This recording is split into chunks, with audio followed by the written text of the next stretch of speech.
it's not the money, it's not the ownership. You have one chance in life to be a part of something like this. Yeah. And it's gone. That's it. What's going on, guys? My name is Jacob, but some of you probably know me as FaZe Teeqo. I just thought I'd let you guys know that I'm back. I understand you guys have a lot of questions now. Why are you coming back? How did you get back? How did you get back? I will never get over this. I'll learn how to live with it, don't get me wrong, but I will never get over it, unfortunately. There's always going to be a problem because there's just too many people and too many emotions attached to it because we all love it. It will be a lot different from before. I'm gonna upload at least 4 times a week. That's a promise. Like, where's the videos? It's a problem. I think I can make a video. I think I'm in a mental space. You think that life is like, bro.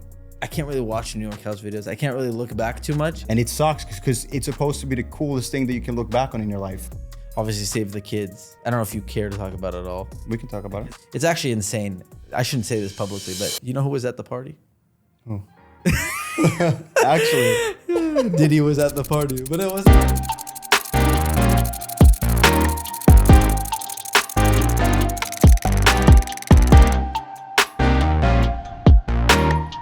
I just want to give you guys a heads up before the episode starts. We are officially on Spotify and Apple Music for all the people asking. You can check out the links in the description. And also for anybody that used to watch my gaming videos, I'm actually launching a gaming channel in the description. Check it out. Hey, Teeqo. Well, thank you for sitting with me. Appreciate it. Of course, man. Thanks for having me. Flying to Sweden tomorrow. Yes.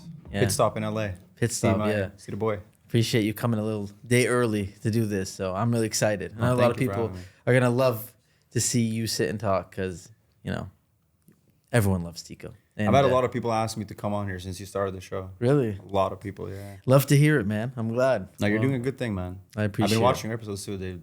You're killing it. I appreciate it. Thank you. And you know I've been watching the streams too. Thank you. I'm always kind of low-key lurking in your stream. You're killing it too, but it's cool. I'm glad to sit with you. So thank you. I like to start asking basically, you know, we're going to wipe the slate clean right now and pretend I don't really know you. Obviously, I know a little bit about your childhood. I'm sure I'm going to learn, but I want to know about how you grew up, where you grew up, and basically what your family was like. Was your family well off? Yep.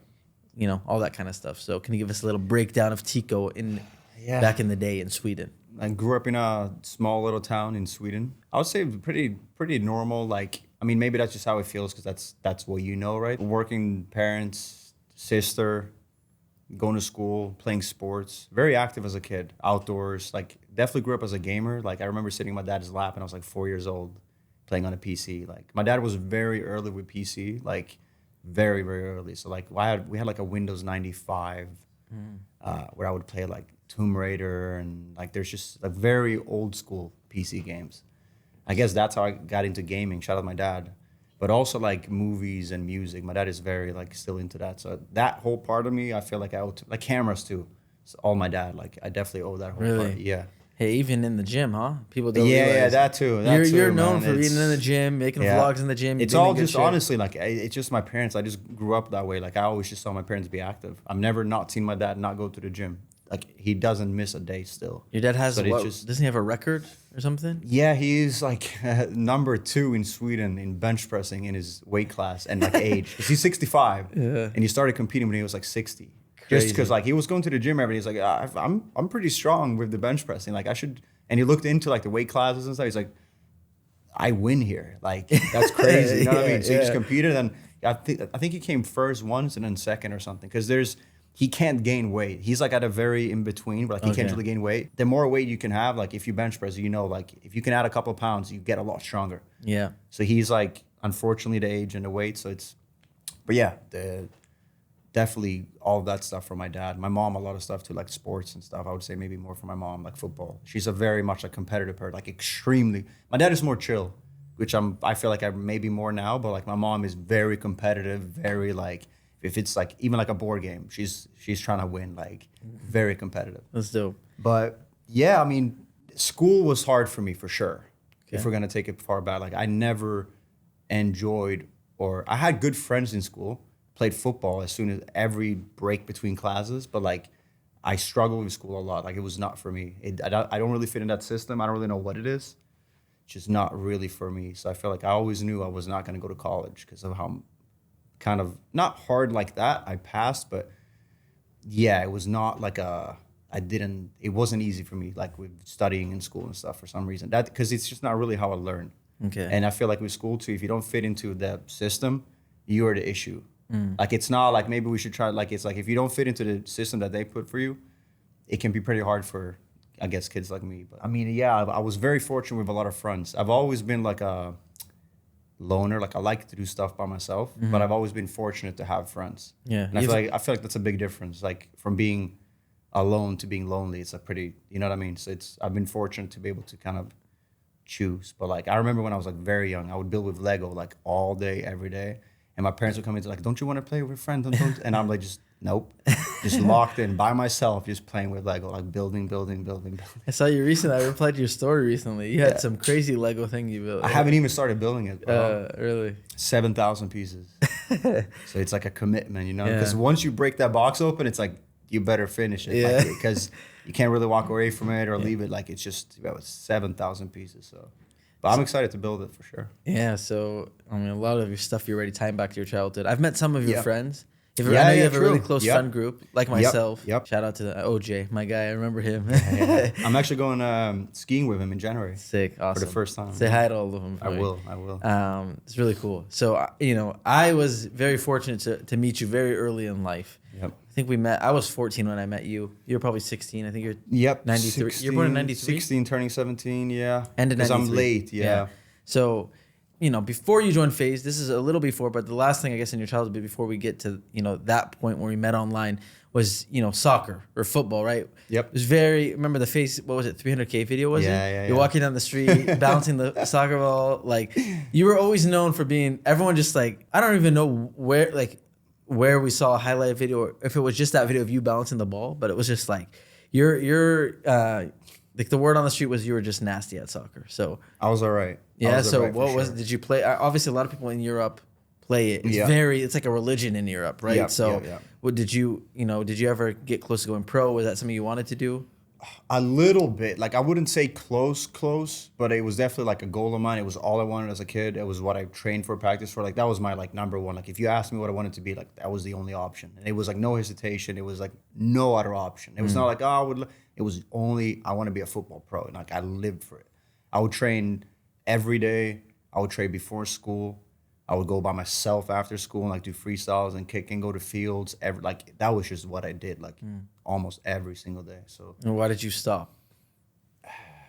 I think when you turn a certain age, some people might know, especially because it's a little bit different where I'm from. Like, over here, you have the school system, right? Like the college and the high school games and stuff. You kind of represent your school. We don't have that where I'm from. Okay. So it's like up to you on your private time kind of to play. Mm-hmm. So it's like when you reach a certain age, since you don't transition into, let's say, college or high school teams, if you don't commit, you're not playing, basically. So I think I just reached a point where other interests took place, and Call of Duty and Xbox was definitely one of them. Yeah. And my parents were cool with it when I played a lot because they liked that I was like, oh, he's actually finally sitting down and chilling. So I would always just be on the go outside playing. So they liked that, like, oh, he's like, video games are pretty cool because like he's actually taking a night, like a chilled night off or whatever. But then when I talked about quitting and to play more, they were like, absolutely not. Really? If you think you can quit football to sit here and play, like, absolutely not. And really? But I still did it. I still did So it. did you have any jobs before you got? Yes. Okay, so just to set the ground, right? You were in FaZe early 2011 with me. We'll get to that in a second. Yep. Then I don't even say left FaZe. You took a break you quit YouTube. Yep. And then you came back. Yep. So the first time before you joined FaZe, did you have any jobs before FaZe? Yes. Okay, what did you have? My first job ever was for my neighbor. I had a neighbor who had like a big farmhouse land kind of, and he just needed landscaping. So like when I was like 15, 16, I would just cut his grass and mow his lawns and stuff like that. Chill job. I liked it. It was like on my own terms kind of.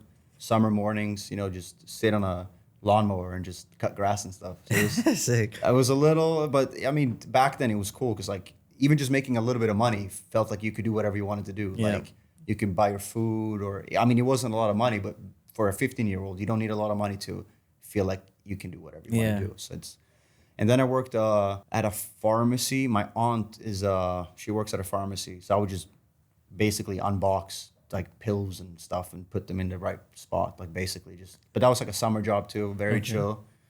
And then I worked at a grocery store.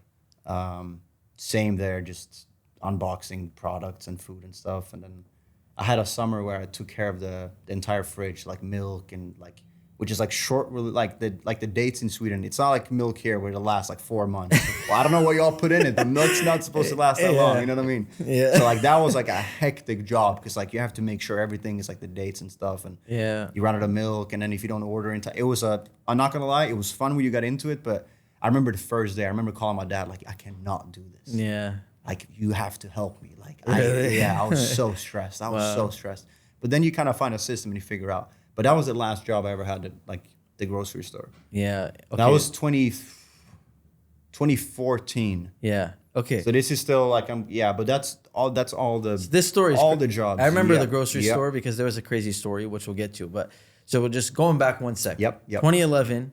I joined FaZe in March 2011. You were probably what, April 2011, which is insane. Yeah. I remember, you had your own series on YouTube at the time called Tada. Tada. You already had like 50K subscribers or something. 60K by myself in 2011. Just crazy, right? It was probably barely less than FaZe at the time. When I joined FaZe had like 70 or 80 because I was a part of it when we hit 100. Yeah, I was gonna say when I joined FaZe had 60K. Yep. I've gone back and looked at the Wayback Machine. So like 70, 80 when I joined, I'm pretty sure, because we were going a lot. Yeah, so we were going fast. How did you? So for me, my story of getting FaZe just doesn't make any sense, and it's not about me. It takes too long for me to even say it, but it makes no sense. Like I just somehow fell into FaZe. Yep. You at the time, again, you had a pretty established audience. It's so funny, man, because I was watching your stream a couple of days ago, and I don't remember who you were talking about.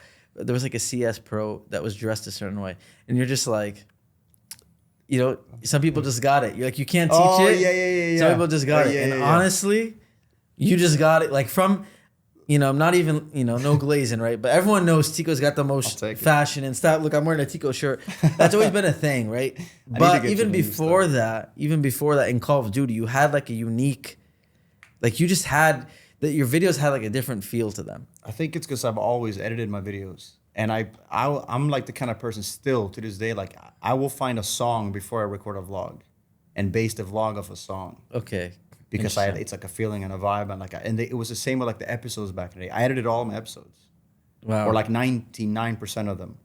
And it was the same there, but the song needed to be right. The first clip, like I was I'm very specific when I do stuff. Yeah. Too specific, unfortunately. I'm like a perfectionist. So like I get in my own way a lot because I care too much about small stuff that no one will ever see but like I know it's there or I know it's not there, but no, I think I just like to make my episodes and stuff as good as I could, and I just wanted to be in full creative control, so I just like to edit them. I just have a memory of something on Bailout. Maybe you had some clip on Bailout on MW2, the map pack map. I don't remember what. There was something, and that's when you joined FaZe. I just know, sorry to interrupt, but I noticed that a lot of new viewers are coming to this channel, and a lot of you are not subscribed. So if you're not subscribed, please click the button below. Thank you. Again, I was in FaZe for a month at the time, right? But must have felt like a year at the time because I just remember Tommy talking in the chat about, there's this guy Teeqo, I want to recruit him. And I just remember seeing something about Bailout and then you joining FaZe. Yeah. And at the time, correct me if I'm wrong, but you probably didn't speak much English, if you spoke at all. Very broken English. So how did Tommy... What happened there? Yeah. So this is like, we go as so far back, like, you could send DMs on YouTube. Yep. That's how I got on FaZe. Tommy sent me a DM on YouTube saying, yo, I love your videos. Add me on Skype. Wow. You know about Skype too. Like that's all we used back in the day. Shout out to FaZe Skype chat. If you know, you know. Yeah. So it was just, that was a very, like we just ended up like chatting, talking on Skype. We played a couple of times. It was hard to play though because the time difference. Yeah. And also the ping. Like being on a 2-bar, trick shotting is not ideal. Or hitting any clips. It's very hard on a 2-bar. So, but we still, a couple of weekends we played. I would have to stay up to like 6, 7 in the morning. But that's crazy. it was super fun to play. But it was so different, like you said too, because like it was really hard to communicate. Because my English was not. It's crazy. Not good at all. You literally learned English from playing Call of Duty and being in Skype and being in FaZe. Like that was a big reason you learned English. Yeah. As Xbox well as you know. Live, like, it's crazy. Because we learned it in Sweden. Yeah. But I almost failed, and I almost had to redo an entire year because I failed English in school. Wow. My teacher sat me down and said, as it is right now, you are not passing English. Wow. And in Sweden, you don't have to be like what I'm speaking now. Like you can be pretty broken English and pass. I was, I had no idea about English words. Like I just had no understanding of it. I was very bad at English. It's Crazy how good your English is now. Yeah, but Either way, I just said that is probably not grammatically how you would say it either. How good your English is now. But it's like you don't sound like you, I swear to God, I'm not. You don't sound like a non-native English speaker. yeah, some words probably, and then if I get tired, or if I get a little tipsy, sometimes they will definitely come out. But I mean, I'm just comfortable speaking it. That's it. It's still a second language, but I'm pretty comfortable speaking it. It's crazy though because you literally learned it from being online. It's Tommy. I gotta just shout out Tommy, man. There's so many people that like it's just joining FaZe is obviously where we all started our careers, right? But Tommy put on so many people. Like my experience was the same. I was a FaZe fanboy. And I would just spam the YouTube inbox with my montages. And Tommy added me on Xbox for whatever reason. Shouldn't have been on Xbox. Shouldn't have added me. I still remember I was on COD 4 countdown and it popped up FaceTime. I wanted to be your friend. I was like, what? Because FaZe was like not tiny at the time, but it was kind of big, you know? And then whatever, long story short, but you remember Jambi? Of course. Jambi moved over from PS3 to Xbox. I said that this was too long of a story, but now I'm saying it. He moved from PS3 to Xbox. So Tommy, just being the nice guy he was, he invited me to the lobby for whatever reason. They're probably just trying to fill a sixth person. And Tommy messaged me. And he's like, "Hey, Jambi doesn't have a mic, so we're on Skype. What's your Skype?"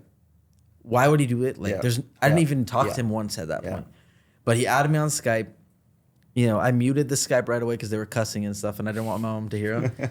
It's just whatever. A month later, I'm making it FaZe top 5 plays, and I messaged him on Skype since I had him added, and I was like, "Thanks for putting me in the top 5." That's what I did too. I actually forgot that. I made a top 5 too before I joined. Oh, no way. I had like a terminal trick shot. No, mine was a terminal too. That. Wow. Yeah, right before I joined, I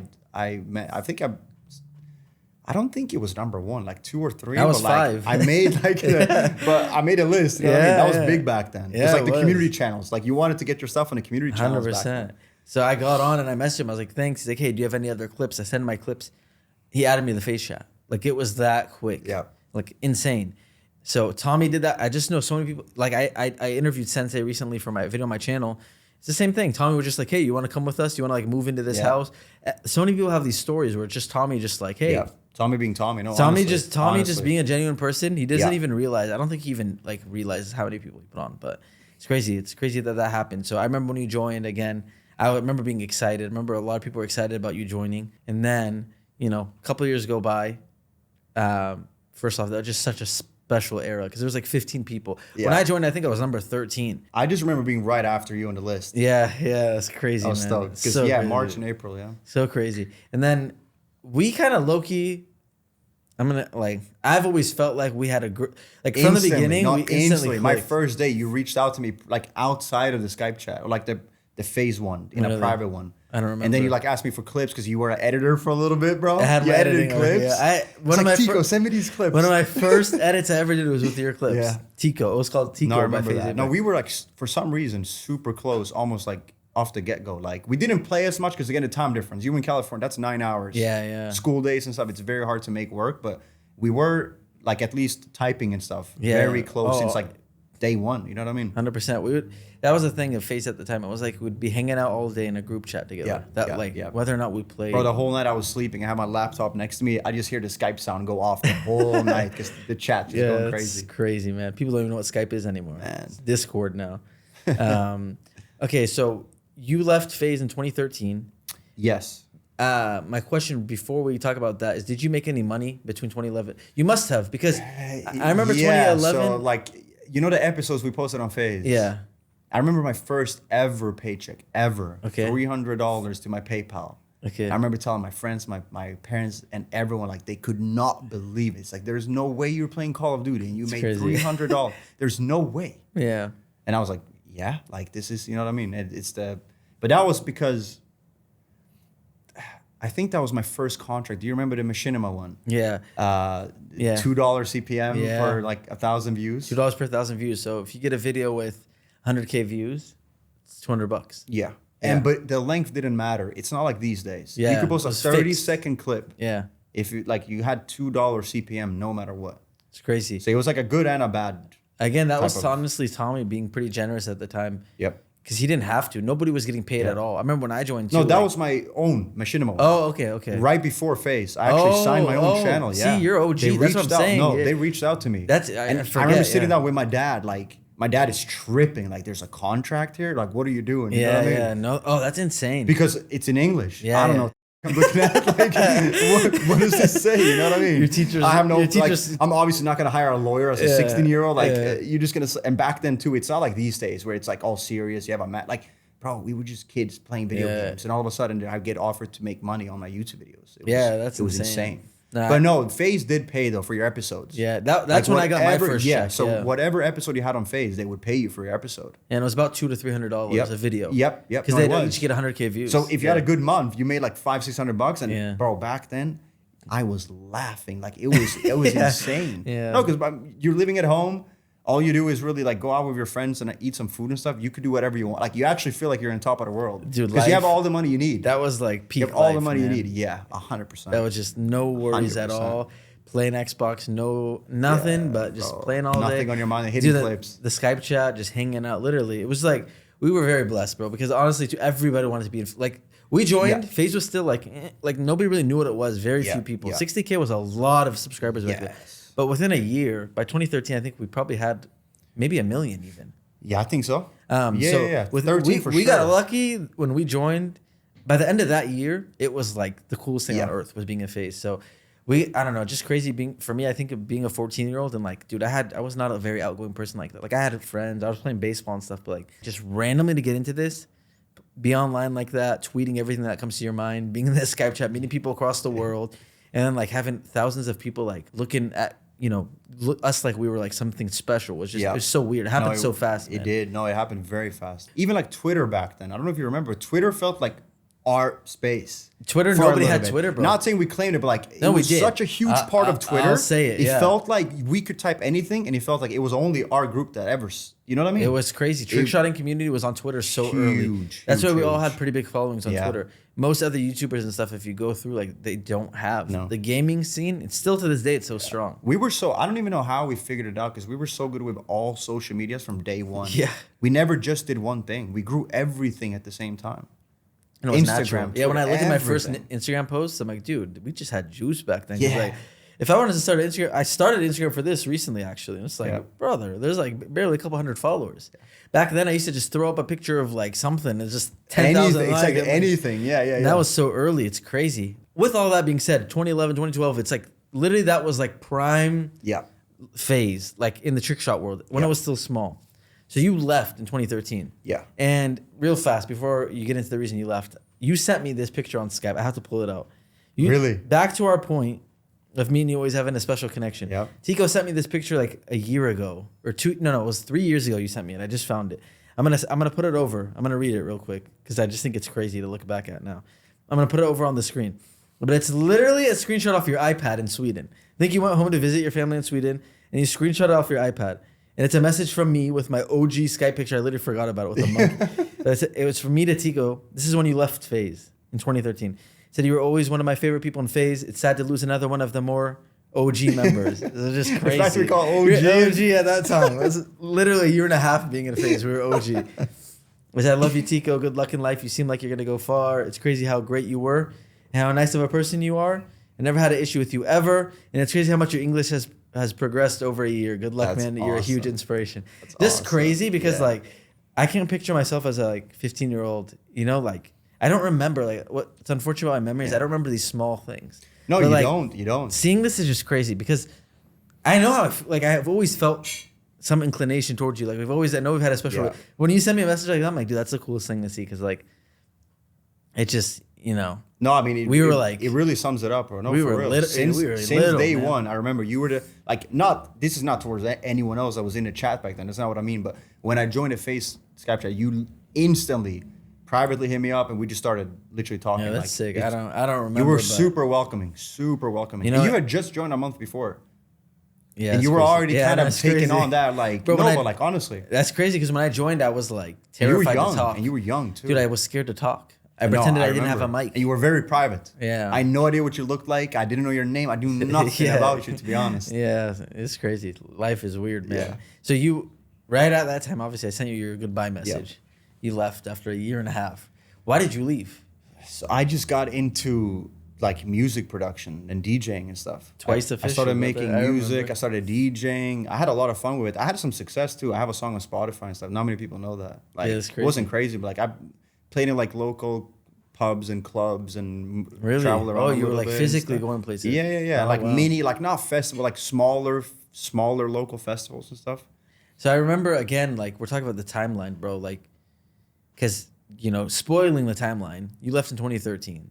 You were back in 2014. We moved into Early New York house. 2014, yeah. So it's like it's such a short period of time. But Yeah. I also remember being on Twitter. You must have disappeared for a little bit. Yep. Because you came back as twice. Yeah, the music yeah. artist. I changed and my I remember Twitter. the whole community was like, "Oh my god, it's Teeqo!" Like everyone was like, "It's Teeqo. He's like a music artist now." But like, it must have been 3 months that you were Yeah, gone. like half a year maybe. But Yeah. I swear to God, every month it must have felt like 6 months because the way that we talk to each other, like again, Yep. it's not just me misremembering. Like, look how I called you an OG in Yeah. that.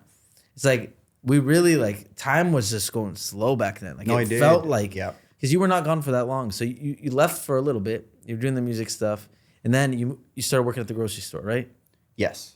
Yes. And that's when basically, Yeah, I mean, the craziest thing happened. I'd actually forgot about it till we just started talking about it. And it sounds like the most made up thing ever, like genuinely because of Yeah. how everything played out. But like it had like, listen, I don't even know what to put it on or believe or whatever. I'm just gonna like, it just happened. You know what I mean? Literally. And this is, even though I left and we were close, we didn't talk for that whole time. No. I was very distant towards everything. I didn't really consume this content anymore. I was very like full focus on that. Yeah, you were off the radar. I didn't talk to you guys at all. Not even one time, I think. yeah, Like that's just how it was. And then randomly one night, I had a dream that I was at IKEA with Tommy.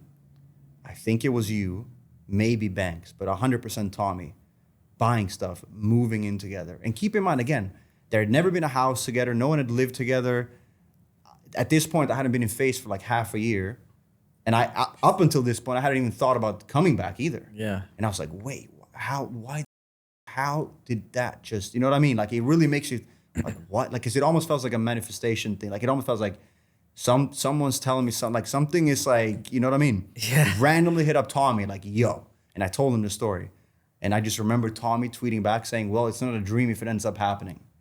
Another Tommy moment. And right? then literally, picked up the controller, plugged into HDPVR, just got back into it, and then made a couple of vids. Still had a good relationship, even though we hadn't talked. I still had a good relationship with everyone, specifically Tommy, I'd say. And then very naturally, I was just like, yo, I would love to come. It wasn't even to move in, because again, there was still no house yet, but I just wanted to come to like a Call of Duty event. Because Was it Anaheim I that you think came I'd to? seen the 2013 one when all of you guys met. yeah, Like that OG Yeah, picture, yeah. you and Rain and stuff. And I was like, bro, I need to go to an event. Like, and just going to the US too as a suite. It's like, man, you guys don't understand. Like, for like people outside of the US, maybe more so back then than it is now, but like the whole American culture in high school, like it's very cool for people Yeah. from the outside. At least back in the day, like it Yeah. felt very like movies. yeah. The US is very like dreamy like that for people that don't come from it. Like New York and LA, like it's very, So I just wanted to go to an event and also meet everyone, I think. Mm-hmm. I went to Boston when Tommy and Banks lived together and Sensei, Yeah. kind of. Yeah. And I just visited for like 2 weeks. And the second week we went to MLG Columbus 2014. And then at that event, I remember Tommy was like, yo, like, we're like thinking about like moving in together in a house. Like you should move in with us. Yeah. Which, should by move the in way, with us. like, there was only me, Banks, Tommy, Rain at the time. Yeah, and I was also tiny. Like, I will say this openly. I was not deserving of moving in with you guys at all. You weren't even really like At back in the all. scene that yet. No, and I wasn't even big, bro. I wasn't pulling think it's 'cause numbers or everyone anything. loved you, like, though. Everyone- yeah, I but mean, I that's the guess, thing, but like- like, still, you know what I mean? Because Yeah. I remember when like, and listen, I'm not like I love Rain, but like I remember when Tommy said it, and Rain was like, when he didn't say it, Yeah. but you see it on someone's face, it's Yeah. like what, like, Like- what? Yeah, that's But that was just Tommy being Tommy, like convincing, just like no, trust me, like. That's and great. Banks was down after I was with 'Cause you them just for went, yeah. like the 2 weeks in the little apartment in Boston. That's where we hit Banks in the head and like that whole thing. That clip of the That's ball the hitting clip, Banks yeah. 2 days in a row. Bro, that's legendary ins- clip. man. Of Banks raging. That was I've been a fun. part of a couple of those moments that were just wild, like Yeah. the Adapt one and the Banks Yeah. like the hit in the face and stuff. It's It was just I mean, it's the dream essentially, which is crazy because I would have never reached out to Tommy It's insane. or to anyone and really like looked into it because I remember Like, this is how out of touch I was, genuinely. I remember, like, when I had that dream, I would go on YouTube. I was like, no way, Apex is this big. I remember seeing your Road to a Kill Cam. I was Really? like, whoa. Because, like, we were big before. No, but it went. But it wasn't yeah. daily uploading. No one, like, when we did it back in the day, it was an episode, a couple of weeks or whatever. No one daily uploaded. Because Black Ops 2 is you missed No Black one- Ops 2. yeah, so no but you one, just, like, you know what I mean? You just exposed yourself on when Yeah. we're doing a TikTok out there. I didn't realize, but now that we're talking about the timeline, Yeah. it makes sense. Yep. Black Ops 2 was when I did Road to Kill Cam Yep. exploded. That's when FaZe really kind of got another boost. So you came right after Black Ops 2 kind of hype. Yeah. Like I mean, it was during, but I played the end of it, but Yeah. I didn't experience it the way people experience it, if that makes sense. so you literally came literally straight from the grocery store. You had a dream, and then within a couple of months, you're living I in New remember York. telling them, I'm like, yo, I'm going to the US. I might be back, but like for now I'm quitting. And they're like, well, if you need a job, you can just come back. It's like, yeah, for sure. Okay. And I was like hoping I wasn't gonna, but like at the same time, It's good to know. I also like I wasn't making any money. So I also kind of like in my head, I'm like, yeah, I'm probably gonna come back here because like I'm going there for just a little prolonged vacation, essentially. You know what I mean? Yeah. So such an insane story. Again, like And also visas back then. Yeah. Like moving to the US is hard. Even now, I've been here for 9 years. We just had a combo off camera. It's not easy for me to be in this country. Like it's Yeah. very hard to be here if you want to be here legally and like work and like again, I have a company here. I pay taxes here. I've only ever done that here, and it's hard for me to get a visa. Yes, very Which is hard. Very hard. It's 2024 now. We're 10 years since we moved into that house. So you had a 10-year visa. You got it in 2015. Yeah, That's I've had 3 visas. crazy. To just renew 3 years, 3 years, 3 years. It's insane. And it goes out next year. So, when you first did come in 2014, you're working at the grocery store. You had a dream, and you leave, you're not making any money, like you said. What did your parents think of all of that? Because, like for all of us, it's a conversation I have with your parents. For me, hey mom, I'm gonna drop out of community college and move. But at that point, I had a lot of money saved up. I had a channel that was successful. Like it was a little easier, but still, it's a hard conversation. Yeah. You're moving across the world, and you're very close with your family. Yeah. Like that's a big deal. So what is your family? I mean, you were just saying that they were also like not the biggest fan of you gaming back in the day. Yeah. When you wanted to quit soccer. So yeah, what was that like? I mean, it was very. I'm just such a, especially back then. I just knew what I wanted. I was very like just straightforward and honest. I just remember walking out of the kitchen saying, "Yo, this like the gaming stuff that I do." They're like, "Yeah." So I'm gonna move to the U.S. for 3 months and try it out. Basically, like that's literally just what I said. You said 3 months. Yeah, because that's like if you come to the U.S. without a visa, you can stay here for 90 days. Okay. So that's what I did. I was like, okay, that's the max time I had. Whatever happens after that, whatever. But I'm just gonna go and have a great time. Like whatever happens, I have to go and like just have a good time in the U.S. for 3 months. Like I didn't expect anything to come from it or even moving there.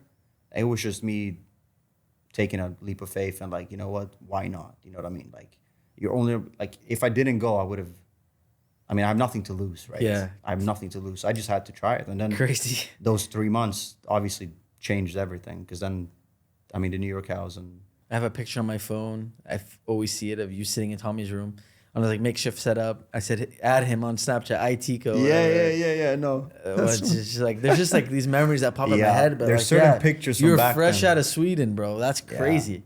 Literally, like I was like culture shock for sure. yeah. So I remember very vividly that you always made fun of the fact that for anyone that doesn't know, we had a 7-Eleven on our street. And when I say on our street, Teeqo, what was it? Like a I go by meters. It's like 50, literally 50 to maybe 100 meters up the street. 100 meters, which is a sprint. 3-minute walk. Yeah, if even Max, if even 2-minute walk. So one of the first culture shocks that Teeqo got. You want to tell them what the culture shock? Yeah, so we were gonna go and get some snacks. As you guys know, if you watch those, we would always go to 7-Eleven. And me and Apis were going to get some Tic Tacs or something. You would always get the I Tic Tacs. got some in my car right now. I'll show And you. I started walking, and Apis was like, "What are you doing?" I'm like, "We're going to 7-Eleven." It's like, "Teeqo, this is America. We drive here." I'm like, "What? It's literally just up the street. Like, what do you mean, bro? Let's walk." It's like, "No, Teeqo, hop in the car." I couldn't believe we drove there. I couldn't believe it, bro. It's literally a 10-second drive. My mom would have been like, "What? You're not taking The problem is I'm just lazy. That's the reality. But it is, we do drive. It was so fun and like Teeqo, this is America, we drive. That's so funny. Guys, I swear to God, I'm not exaggerating. It's a 15-second drive max. The FaZe mobile though. FaZe Mobile, yeah. FaZe Mobile is legendary, man. We just hop in this big mom van with a huge FaZe logo and a G Fuel thing on the back. Oh. So crazy. So that was maybe one of your first moments where I probably shocked you about Americans. But and just food in general. And Yeah, I was drinks gonna and ask. stuff. Everything's just big. Like a small drink here is like a large back home. Really? Yeah.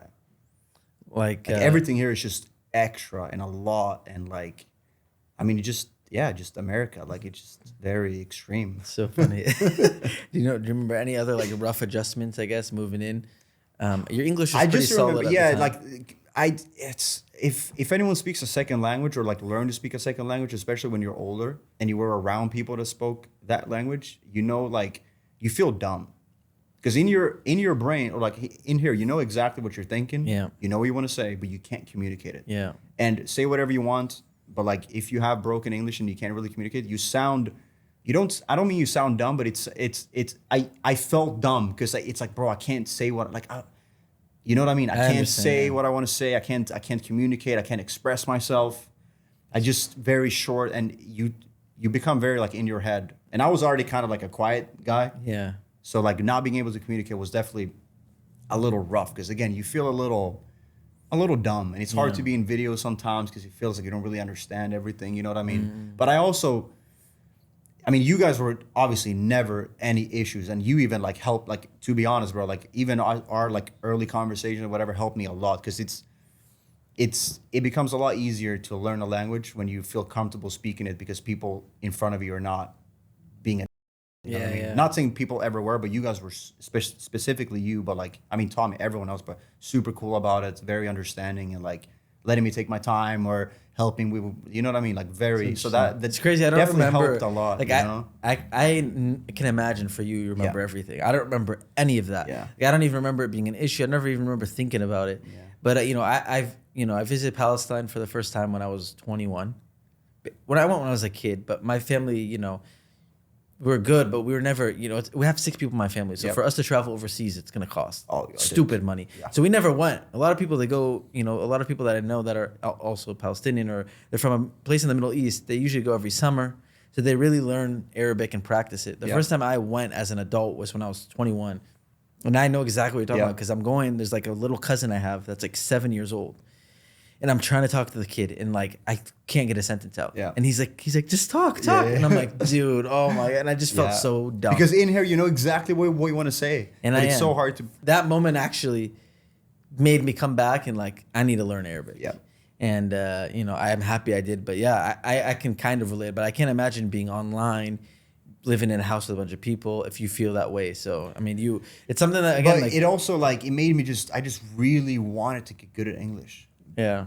Because of those reasons, obviously, I want to be comfortable and I want to learn this language, but also like for content. Yeah. I just knew that don't get me wrong, but there's a lot of people out there with an accent and stuff that make tremendous content. Don't get me wrong, but I felt like being in the US, like, bro, I have to like be able to, because it's very hard to even be sarcastic. Like it's like hard to actually be yourself when you can't speak the language. It doesn't really translate. It's such a small part of you that you can express. Yeah. And crazy. I just feel like, bro, I have so much more to give, but I can't give it because I don't know how to put it, you know what I mean? Yeah, no, 100%. But insane. Also, I've never made content in Swedish, which is weird. Yeah. Never even been an option because it seemed so small. Like, why am I limiting myself to Sweden? Yeah, the whole world speaks English. It has to be in English. When you come out of Sweden and it's so small compared to America, you probably think that way. But there's a pretty large... People are huge in Sweden. Yeah, that's what I was gonna say. They're massive. I'm saying, it's almost like I should go back and tap into the Swedish stuff. But back then, it just felt like, why should I limit myself to only because Swedish people are the only people that speak Swedish. Yeah, no, exactly. So like English, we're like, well, everyone kind of speaks English. You know what I mean? So it was just, even though I sucked at it, it was a no-brainer to make it in English. But also because of back in the day, there wasn't much talking. We were just hitting clips. Yeah. So, and there wasn't. It was never even a question to not making it in English. But yeah. So I do. But the only other culture shock, by the way, that I can remember is, I remember just having so much anxiety because of like the healthcare stuff. I was like, if something happens to me here, I am ruined for life. Oh man. Like if I break something where it's not deadly, I just have to fly home because I can't do it here. Or my life is ruined. So I remember that, like, for some reason bothered me a lot. Like it was just a stress that it's like, I'm fucked. I'm fucked if something happens. Makes sense. It is Like, crazy. I'm You're just right. like, You're not wrong. anything. You know what I mean? Yeah. Any inconvenience, because I mean it is true, but also you just hear horror stories like, oh, someone got sick and now they have debt for millions or hundreds of thousands of. I'm like, yo. It's unfortunate, but it's true. Unfortunately, Especially for people. So that was visiting, like a big thing where I felt a little, not unsafe, but like it was definitely bothering me sometimes. Like when I didn't feel well, like I just couldn't do anything about it. Yeah. Even if I felt sick, I couldn't do nothing about it. I can't go I can't go anywhere. Yeah. I just have to. Good feeling. I just have to deal with it. On the flip end, it's insane because if I've ever traveled to a different country and I had to go to the ER, I'm terrified because I know if you don't have insurance here, you're screwed. Yeah. And I remember I went to the ER, spent like 5 hours, whatever, and I paid like $18. And I was like, huh? Yeah. That is not what it's like for us over there in America. It's crazy. So it's very interesting. Even I never knew about that internal kind of maybe battle you had going on. It makes complete sense. But even me living next door to you, which by the way, I was very lucky. I swear to God, meeting you early in my life, especially that I got to live next to you. You know, I think we played a lot of CS together. A lot of CS, bro. I heard you slamming the desk through the window, through my door so much. Oh man, but that's crazy because I even was watching old videos recently. Me and you 1v1 on like Black Ops 3. There's like a clip of you coming in my room speaking Swedish, and I just looked at you. Oh yeah, those videos were so. But good, bro. I'm gonna get ahead of myself now. But like, I was lucky to live next to you. But even though we're living next to each other, I can imagine. Because I know how I felt in that house. Remember, it was like November, December. Dude, I was literally like miserable in the house. Like, first off, I was beefing with rain, right? Yeah. And second, I wasn't used to the snow. It was snowing. Oh, yeah. So the seasonal depression, I was like, I understand it now. Yeah. Shout out Lethal Shooter. I understand it now. You've been seeing that meme? Yeah.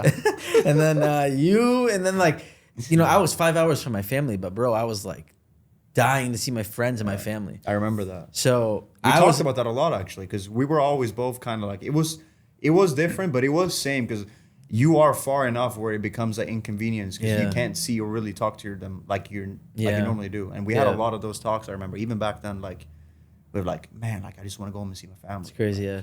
It's crazy. You kind of gravitate towards certain people, and somehow from the first day in the Skype chat, it just made sense. I have other friends also that like. Literally, I look back, I'm like, I can't believe I used to talk to them about certain things in my life, and I barely knew them. Yeah. It's just like, there's just something where you just know. Something just clicks, yeah. So for me, I literally was hoping, I remember waking up one day, and our landlord, I feel like he came a lot the first couple of days, or first couple of months, and then we never saw him again. But I remember the guy that owned the house, like, came, and he was like, I just remember waking up, at that point, we're sleeping until every day to like 1 p.m., man. Yeah. It's such a bad schedule, but like, waking up, looking out the window, and like I just see like him and Banks yelling at each other or something.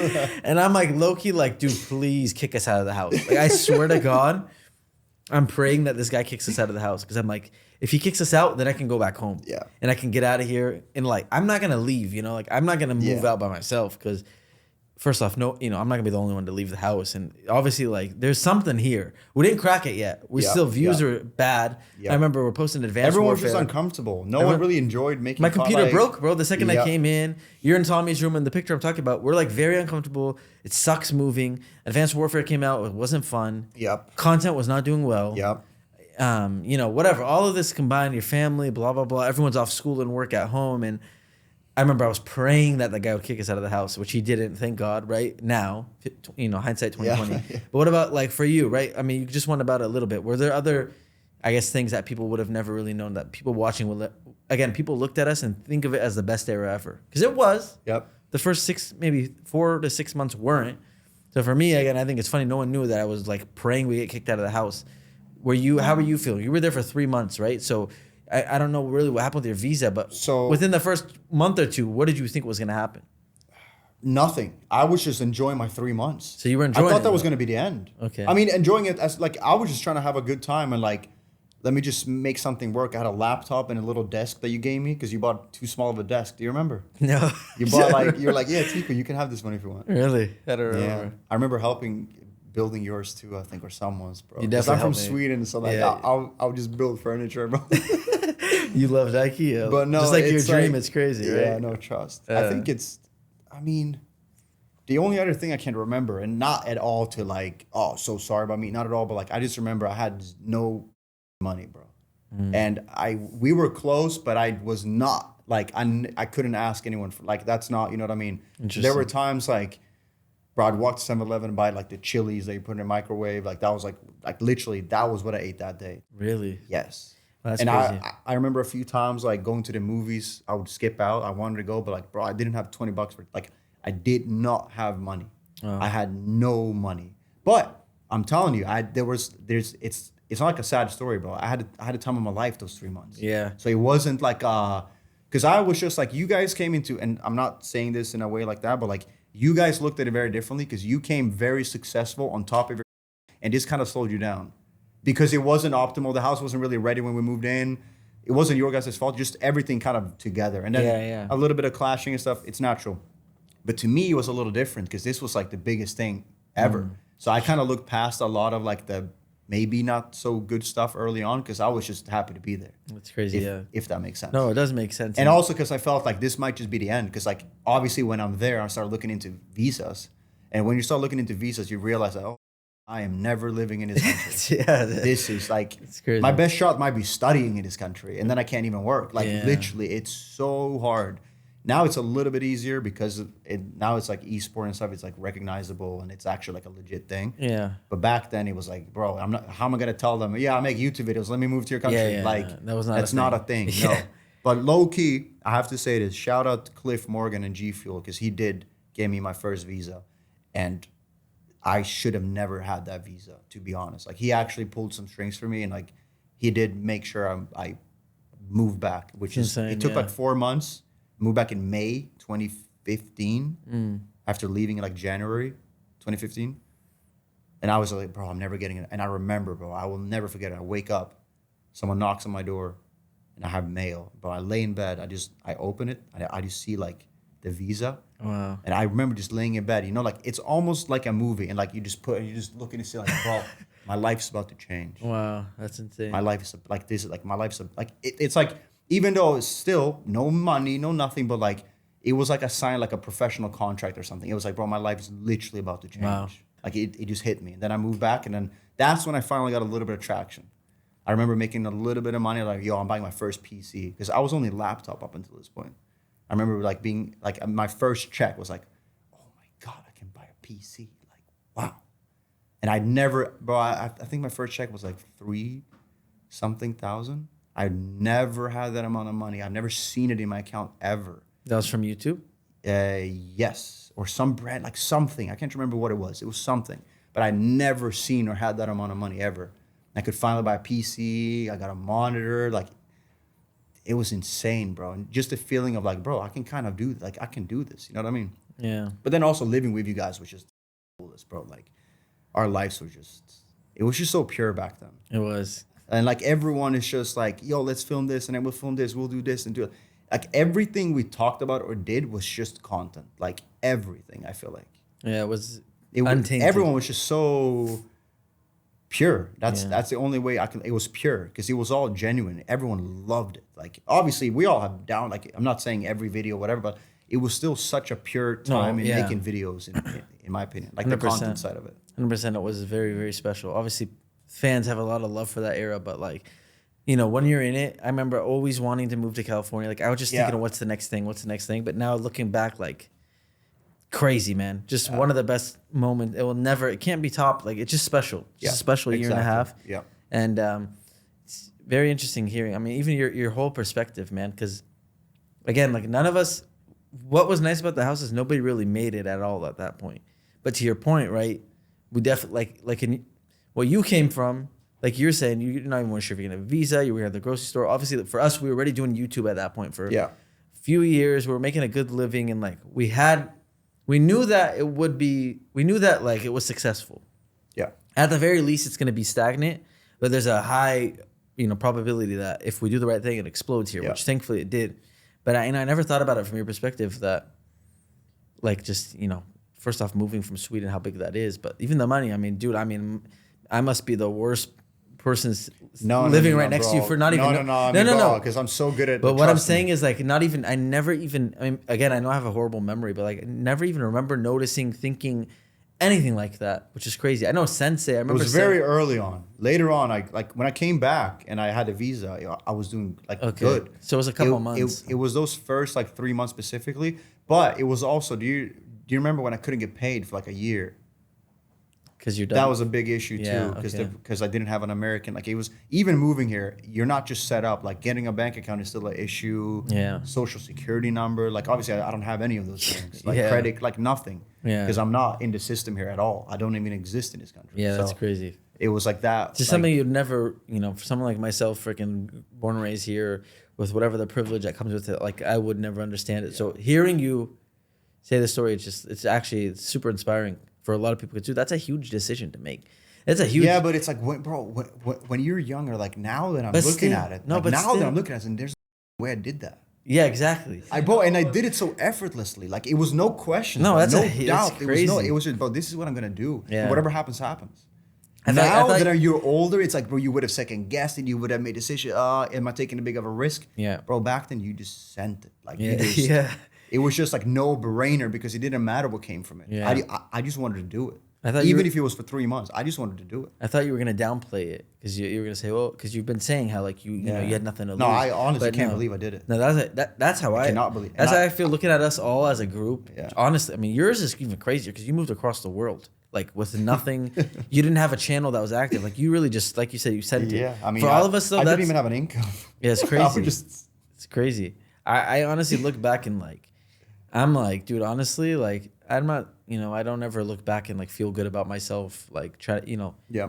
But that's something I think that we should all be proud of is like, dude, we just did, like you said, whatever the hell mentality we had, I need to apply that to my life now because like we used to just be confident in what we wanted to do, and we just did it on a mission, literally. Like, dude, oh my God, I just was so like, nothing would make me miss a video. Nothing would make me stop. Like, bro, I don't know what that was in us. Fun story. Sorry to cut you off, but like about that missing a video, I will never forget this. I hope he doesn't get mad for me for saying it. Maybe he's spoken about it, I don't know. But I remember one day, this is how serious everyone took it. Adapt had just moved in, and something happened, and he missed a day, and he started crying. He was devastated. No way. He missed one day of a YouTube video. Wow. He was devastated. Wow. Actually crying, like, that's crazy. My streak and my, yeah.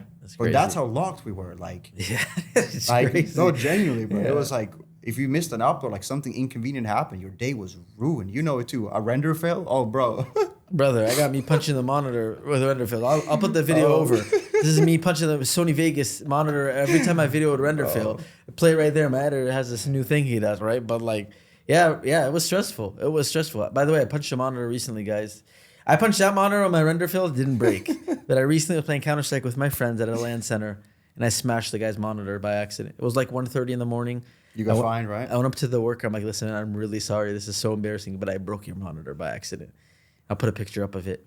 I threw the mouse at the screen because I was raging in Counter-Strike. Out of all the years of you raging next door to me, I never broke my own monitor. Yeah. I broke this random 280 hertz monitor in this LAN center, bro. But yeah, I punched the monitor, the render fails, you're right. And what's crazy is like, I don't even think one moment of that I thought about the money that I was being made. Now it's like, okay, now I'm older, I'm doing back on content, I'm actually really enjoying this type of content.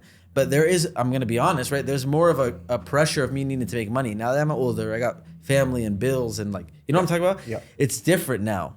I never used to even think about it. But at that moment, I didn't care like I never even thought about what the revenue of the video was, anything like that. It was just, to your point of adapt, crying at the streak. Yeah. I need to upload every day, and I need to maintain a certain amount of views. And it was just, I don't know what it was. What was the driving factor of caring about that? There was like something you put on yourself, but also like relevancy, scared of falling off. And again, none of that had anything to do with the money, which is crazy. No, it honestly wasn't. Like the money part wasn't really a conversation in the house. It was more views and like engagement and like the analytics part. Like honestly, we never sat down and said, oh, I made this much money. Like it was just like, this many views. Yeah. Like it was about the views and the analytics part, but not the revenue part that came with it. Obviously, if a video did good, you're gonna make more money. Yeah. But no one, as far as like the the talks we had about it wasn't really about the money. It was just like the number one video, or like this is doing better than this. The first hour mattered so much. You know what I mean? If it's not a good hour, it's like, oh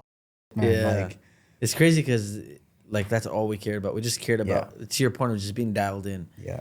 Man, I also think that environment is because everyone was killing it. You don't want to be the guy that don't kill it, or at least try to. Like, I mean, for me, this is my perspective, but like, I was always the smallest. Like, I never really caught up, if that makes sense. Or like, not that it's about that, but like that's just how I felt. You guys were always like the big boys when it came to views and everything. Specifically Rain, but you two for sure. Adapt obviously had crazy peaks too, but you and Rain for sure were like. As far as views, and I mean, Rain uploaded 3 videos a day at one point. So like, you know what I mean? So when you live in that environment, even though I wasn't getting the most views, the least I can do is make good content and good videos. Yeah. But that's also, I think, why I sometimes started making a little bit more videos by myself, because I needed to feel that like, okay, I can stand on my own 2 feet. Yeah. I'm in a blessed position, and I do gain a lot from being in this environment with everyone. But I also don't want every video to be with and only like not using you guys, because everyone used each other. Like that was the whole point of living with each other. That was the point, yeah. We actually sat down one time and said like, yo, we are not making enough videos together.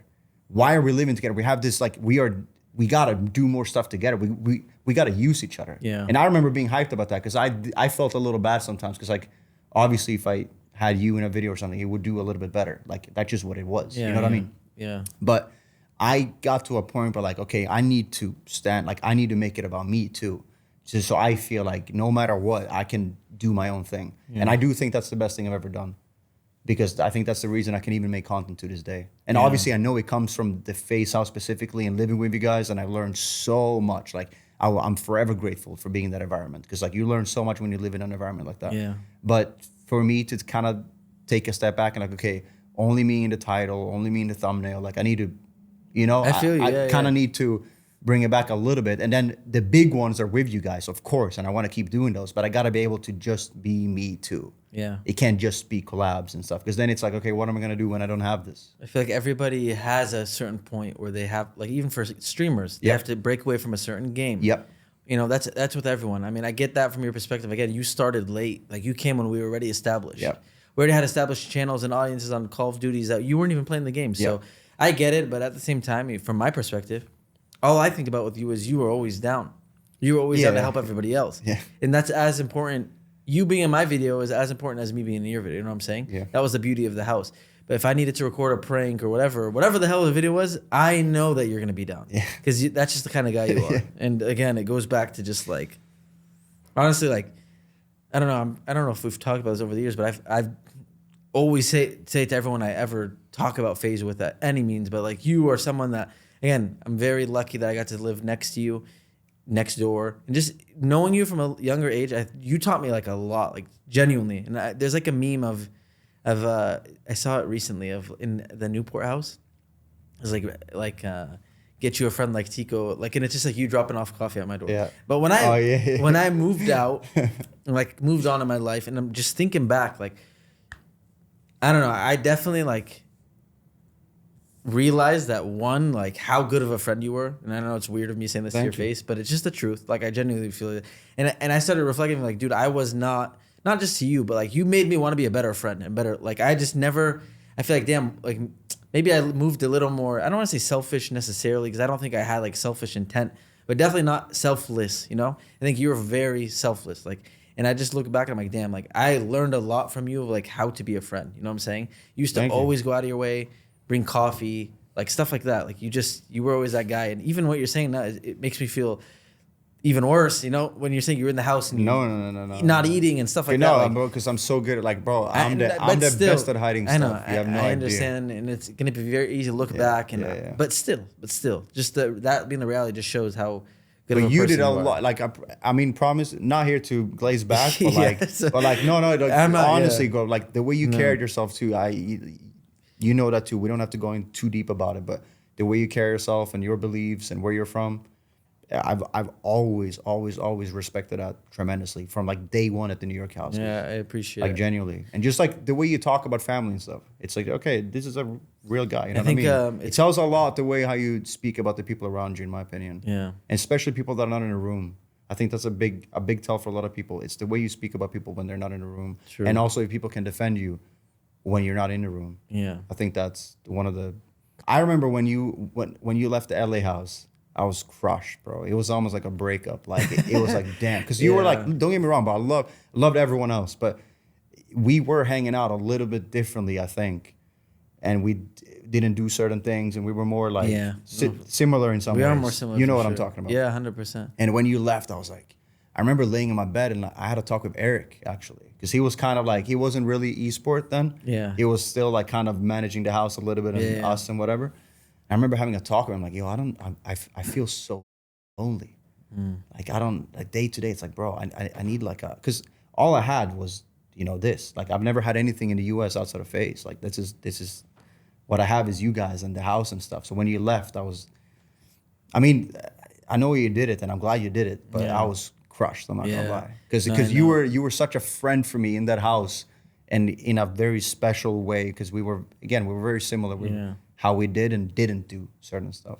No, for sure. I think like you growing up in Sweden, obviously I grew up here, but having my culture, the Arab culture, like there's a lot of things that our cultures share, like a lot of qualities, a lot of the things that are important, like family and stuff like that. Again, I'm not acting like other cultures don't Yep. have it, Yep. but I think a lot of the other guys in the house, the cultures they grew up in, and just like straight American culture. Like Tommy was another one. Yep. Tommy being from Brazil. Yep.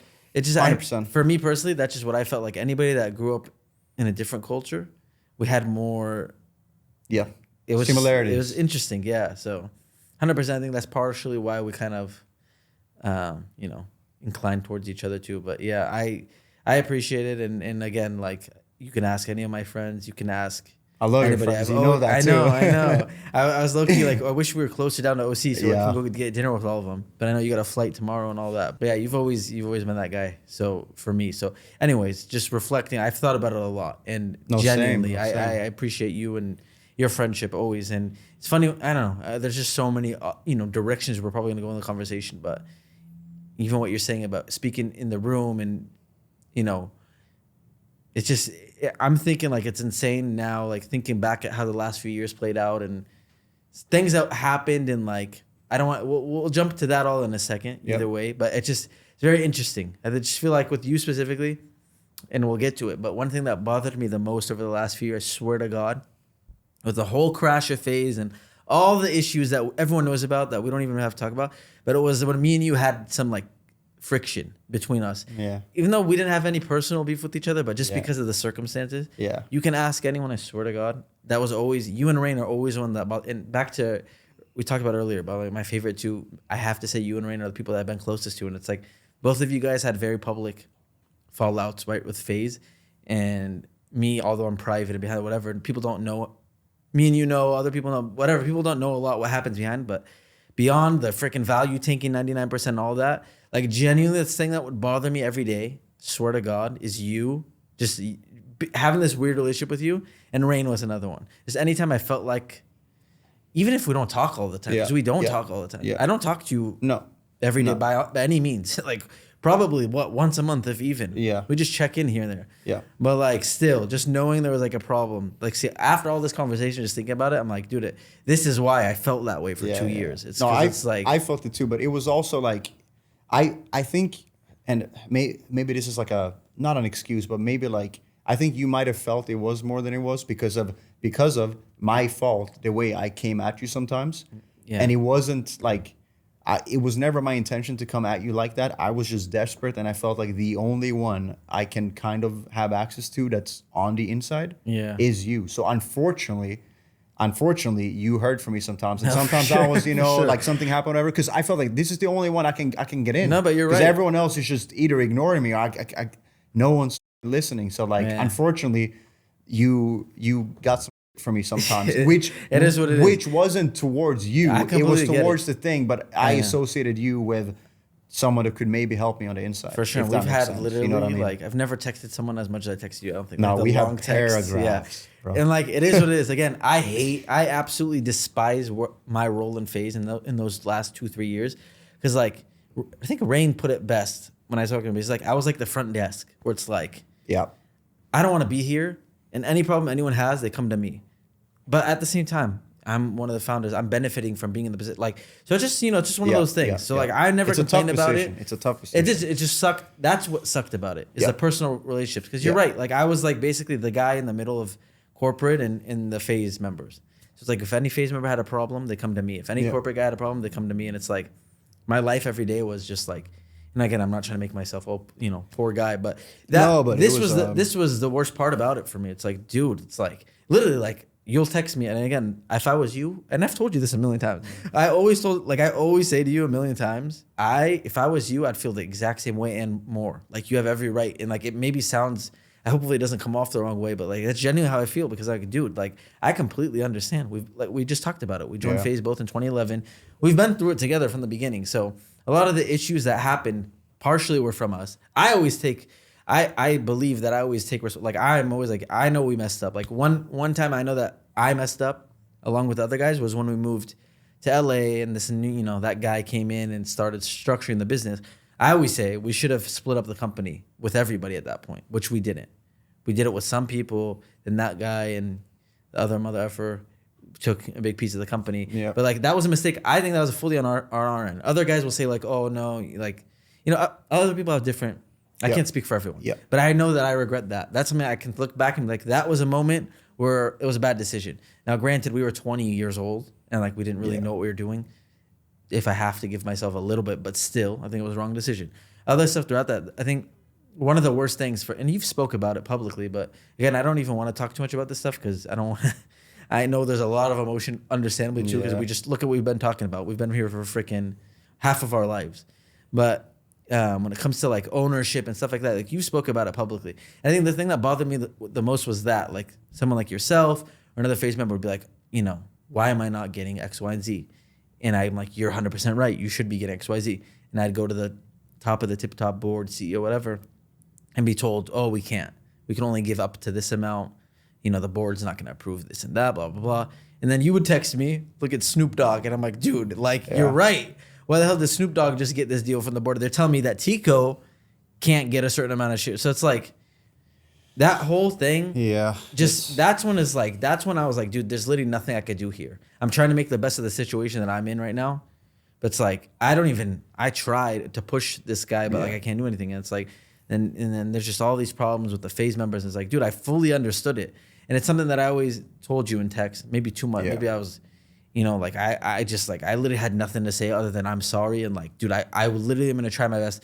And that's what I was trying to reference when you're saying about speaking behind your back. Like, that's the one thing, like, I'll still say to this day, if you ask anybody, there was never a moment, and I'll just be, and I don't have to say it, but like, it's not the case for everybody. But whenever your name's come up or anyone else's name has come up, I have never once said anything, but they should get, whatever they deserve. Yeah. And the unfortunate thing is that's not how it ever, you know the story, right? And but to your point of speaking behind people's back and what you say when people aren't in the room, that's something that always bothered me. I think is like, dude, I know that I've always, in my eyes, and it's something I talked to Rain about too. For him, like Rain was like, like you should have just, when they weren't wanting to pay him or they don't want to do something, like you should have just exploded. And I'm like, okay, I get it, but like I did it in my own way. Like I never said it's okay. I still said pay him right now, but I just did it in a different way. Yeah, it's the same thing with you and other. Like maybe it wasn't the way that other people think it should be done, but I was always trying, and it sucked because it just felt like there was just a brick wall. Yeah. Like no matter how hard I pushed, they would never come back with a number that you'd be happy with or this guy would be happy with. And it's just like, dude, I'm not gonna look at you and say you're wrong for wanting more. You know what I'm saying? It was just a really garbage situation. I was just in a weird spot because I was like in such a gray zone. I felt like I'd been a part of it for so long, but I never even had anything to really show for it, other than the fact that I claimed to be in FaZe, right? Yeah. And and this is something too I do just want to say, because I do feel like a lot of people feel like, bro, I never tried to be you guys either. I know there's a big difference. I've never tried to be an owner like you guys or had the same, like, never even close. And like, as dumb as it sounds, I wouldn't even have accepted it because like that's not no, you guys are above me. Like as dumb as it sounds. I mean, You okay, know, but opposite. but like on a, I get what you're saying. that's just how it is, bro. I get If you what actually you're break down a business and that's just how it is. And I've never had an issue with that. But I was just in between, bro. I'm like 12 years into this, and I have nothing. Yeah, completely. Like I just felt like either I have to, because everyone else that joined got a contract and this and this and this, and I'm like, I'm trying to get a meeting with like just about anyone. I've been here for 12 years. I have nothing. Yeah. And then part of it also felt like people would talk to me like I'm an owner and like I'm a part of it and stuff. weird, But I yeah. wasn't. Yeah. But at the same time, I don't have any, like, it was just awkward for me, bro. Like I remember like going to like a CS event, and I'm not gonna say the org, but like I'm sitting down with like a CEO, like the top dogs in like one of the biggest orgs in the world. It's the day before the major in 2022, grand final in Belgium. And they were asking me like, yeah, so what's your position in FaZe? And I'm like, well, I'm just here. Like, I'm just here because I want to be here. Like, I have not, like, I couldn't even tell you because I have nothing to show for it. The only thing I have to show for it is the fact that I've been a part of it for so long, but that's it. Yeah. I just feel like I was in such a gray zone where like it would have been better for me to be on the other side and had a little something like some of the contracts other people had when you were guaranteed stuff, whatever. And it wasn't, to be honest, it wasn't just about the money. It was like a respect thing for me. It's like, bro, there's like, no one gives a about me. That's what it felt like. And this is not against you. Like, I know what you've done for me behind the doors. Like, I'm promise you. And that's not where I'm coming from. Yeah. But it just felt like so many people are joining, and then you hear what people are making, and then you hear what the people at the office are making. Yeah, no, and for you're sure. sitting there, you can't even get a meeting. No one can even take time out of their day. And again, it wasn't always about the money. Sometimes it was a small. I remember talking to the old CEO and stuff. I'm like, bro, it could have been so easy. You could have added me to a group chat, and I would have felt a little included. Yeah. But it felt like people just picked and chose when they wanted me included and made me feel like a big shot because they needed something from me. Because they knew I would always say yes. And my dumb was naive enough. I would always say yes. I would just do. And I'm not saying I shouldn't. Like, I was in a fortunate position. Like, trust me, it goes both ways. Please don't think that I'm just like. Trust me. If But- anyone gets it, I get it. But yeah. it's just like. I get it. Like, part of me just like, bro, there's no way I just let that happen to me. Yeah. That's my one regret. It's just. I understand. I don't know. Completely. I think you were like, I don't know. Again, like It's like even like the fact that like when I go home and like see my family, like it's like I wanted something to really show for it. You know what I mean? yeah. And it wasn't just the money. It's like a pursuit. It's like, oh, I have a contract. I have this. I have some kind of security. Yeah. Like it just felt like I had nothing and no one wanted to give me anything. And if I ever asked for anything, I was just supposed to be grateful for what I had. If you know, and it's like, yeah, definitely. But it's like when you start hearing what other people are making that joined a couple of months ago and stuff, it kind of fucks with you when you've been trying for years and years and years and years, Yeah. and you can't barely get a conversation. No, 100%. I think the only thing that kept me above that at any point was because I had the quote unquote founder tied to my name. Yeah. Like if I didn't, like, I see how these people move. And again, let me just first and foremost say a lot of what you felt is a result of bad decisions from myself and the other guys as well. I'm not saying fully. I think a lot of it, I think you came in, it was just such a garbage thing because you're an OG that's respected and all that, like you're saying. But like to your point, there was no contracts at that time. Yeah. So the new business guys that come in or whatever are just focused on signing the next guy and taking care of the next guy. And they looked at the old thing as kind of like, They're gonna be here anyways. they're going to be here anyways. And it's like also, That's my regret. It's too, all like in the past, that I yeah. was. I should have looked after myself a little bit more in my for opinion. sure. But I'm just like, even now, bro, like I just like to be a part of something, bro. There's nothing better in my opinion. Like no matter how well you do by yourself, Yeah. I think there's nothing better than winning, and you can look to your left and to your right and your friends are winning too. No, I don't think 100%. there's anything that's better than winning with, and that's, bro, I love that about FaZe. Same. Like everyone is winning and like someone's doing, it's like, bro, it's the coolest thing to be like, I don't know, bro. I like to do stuff alone. I'm a loner stuff, but I'm also a very I'm a team player, bro. Yeah. I love team. I love like doing, because I understand the importance and how big you can be when people come together and really do something. I mean, we did it. Yeah. Literally. That's the only reason But we're all that's here, just yeah. like the only thing that's like, bro, it's so much Yeah. doper to do it with your friends. Like there's just nothing that beats that. That's like agree. probably the only thing that I really miss. You know what I mean? 100%. And honestly, that's been missing from me from FaZe for 4 or 5 years now.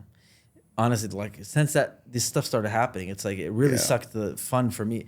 To your point too, like again, we're in different situations. I always tell you this, like I'm not comparing myself at all, but like I completely resonate with what you're saying about. It's just not. For me too, I'm like you, and that's the thing. Other people don't look at things the same way. So for me, no matter how successful FaZe is, the fact that I know you felt that way, Blaze felt a certain way, like, swear to God, I'm not just saying this. Like, it's just not it for me. It just makes it all off to me.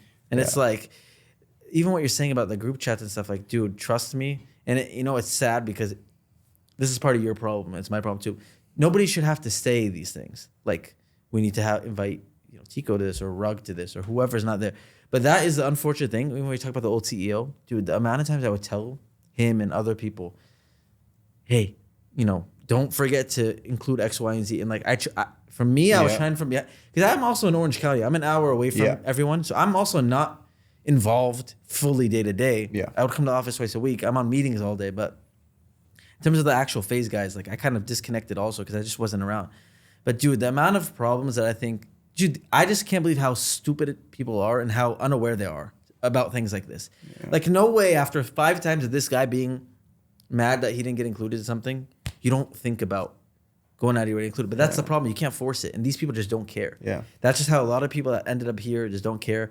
And again, we all have different perspectives and everything, but some things I care about more than other people may, and vice versa. And it's just like, at the end of the day, this is the one thing about FaZe that I just had to accept at some point was like, there's just so many of us involved who all think differently and all have different priority lists. That's like, dude, it's like, it's impossible. It's just like, I just realized, unfortunately, it's just like, there's always going to be a problem because there's just too many people and too many emotions attached to it because we all love it. Yeah. But like, to your point of the house, right? I think 2017 is when I moved out. 2018 is when I moved out of that FaZe house. Yeah. I think at that point, it's just when everybody just changed. Not even saying for bad, better or worse. I think naturally though. Yeah. We lived together for 3 years. People are, I was 21, you're 23, Tommy's 23, Bank's 25. Like, it's that age in life too where you just start doing different things. So everyone started experimenting with different things. They started focusing on different things in life. So like, I think it was kind of like low key, just everything was at the same time was just a recipe for disaster. And people came in and I don't know. There's so much to look back and I don't know. It sucks. It just, a lot of that sucks because everything before that was so perfect. You know what I mean? And no, it was. It felt pure once again. Yeah. It felt pure. It felt like our thing and everyone wanted it to build together. Yeah. And then I don't know. And then again, a lot of it's on bad decisions from everyone involved as well. But the second other hands came into the pot, for sure, it was just done. 100%. And I'm sure you remember New York when the first guy was basically coming in. I mean, I remember. Do you remember the first night? I remember me and Rain when they came back. Yes. And you and me opened our both doors and we talked to them outside of our door. Yeah, I remember. And we were not feeling it, and they got pissed at us. Yeah. They were like, "You didn't see this guy." Like, we were like, guys, let's just slow down. Let's just make sure we know who this, like, Yeah, yeah. And I'm not putting it on anyone. Of course, I'm just saying, you and me were very like, yo, we want to meet, like, whatever. Yeah. And we got for not just jumping on board and saying, let's make him the CEO, basically. Yeah. Well, and again, I know you're not taking a shot at them at all. I'll say to be no. I know you're not. It's not their fault either. I know, of course it's not. But I know I had that feeling with you. But we were looking at each other like 100%. But to, for them, for anyone that's gonna think that anyone's fault, like that's the thing. For me, I just can't. I know you're not doing it either. I'm not saying you are, but like I can't pin anything to anyone because they were 20, 21 years old. Yeah. They were introduced to this guy by someone that's very respected in our scene. And we see it's so easy. You know how many people have talked to you, but like, oh my God, you could be making this much money. Oh, I know this guy, and I used to work at this place. Like when you're 18, 19, 20, and you've never heard it before, it's very enticing. Now, when you hear someone, you're just like, dude, don't even look at me right now. Exactly. Like now, I was speaking about it on a different podcast. I don't remember with who, but like, dude, nobody can say anything that impresses me anymore. I don't care what company you worked at. None of this stuff matters to me. That's the biggest blessing of all of this to me.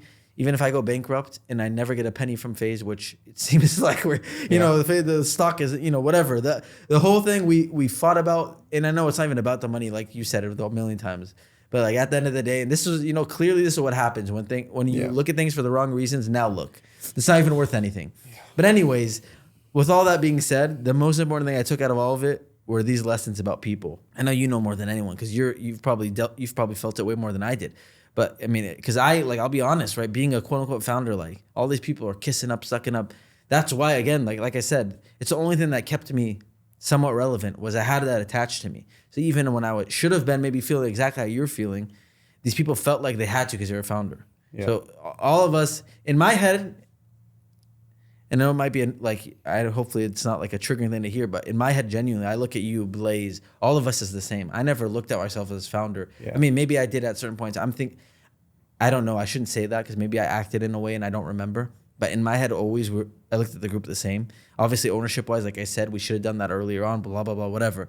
But, you know, when FaZe crashed, the same people that, you know, I'm not happy to say that they were sucking up because I was a founder. I hate that. But, like, those same people disappeared and they didn't even want to say, I reached out for help, but they didn't even care. Yeah. I know you felt the same thing, I'm sure.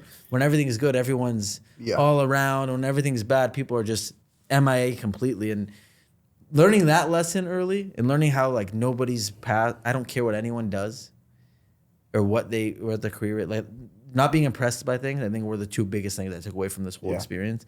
That no matter what happens, I think 30s, 40s, whatever we lock in on, at least like you can't get swindled now. You know what I'm saying? No trust. You can't get finessed anymore. We have full confidence in ourselves now.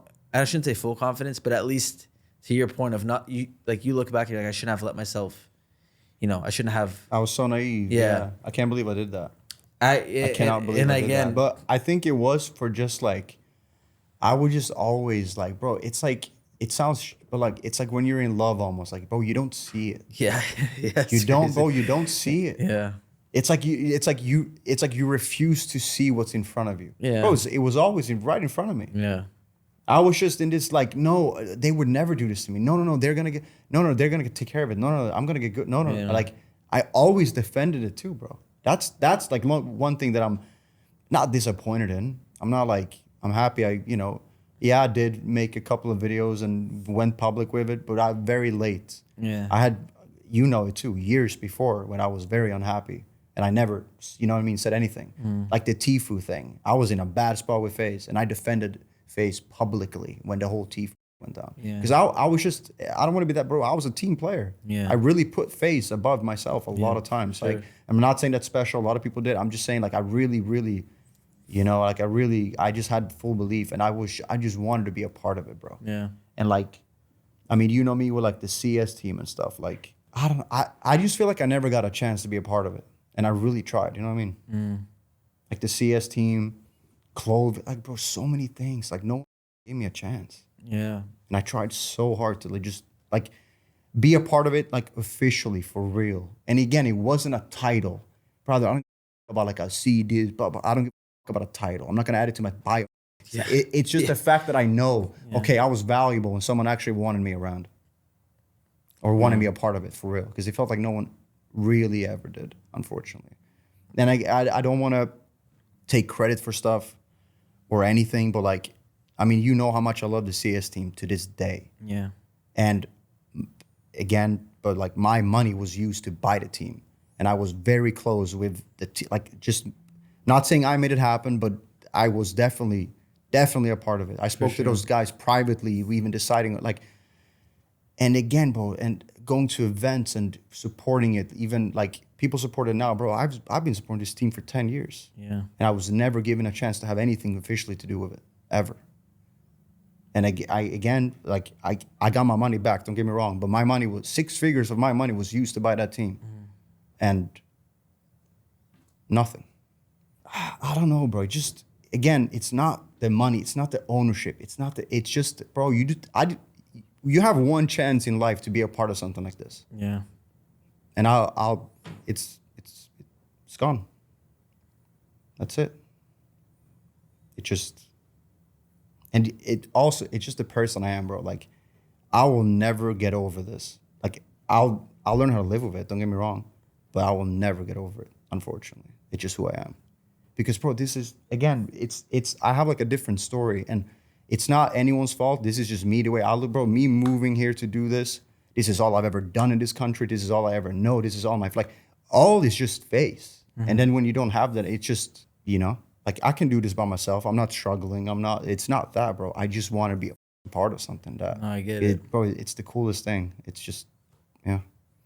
I completely get it. And it's very unfortunate how, like, tainted I think got for all of us. That's something I probably hate the most. Now that you said that too, because that's the word I use in my mind. It's I mean, we have a good relationship. Please don't think this is, but like, just, bro, there's so many like memories and friendships, relationships that are so tainted and, like, not saying ruined, but like, I have unfortunately, like, now talking about it, it helps me a little bit, but I have a very hard time looking back and feeling proud or happy about basically anything, unfortunately, because it's so scattered to me, and like, unfortunately, like, and it sucks because it's supposed to be the coolest thing that you can look back on in your life. Yeah, no, I but know. Unfortunately, it's I don't even, like, when people ask me, bro, like, back home, I don't want to talk about it.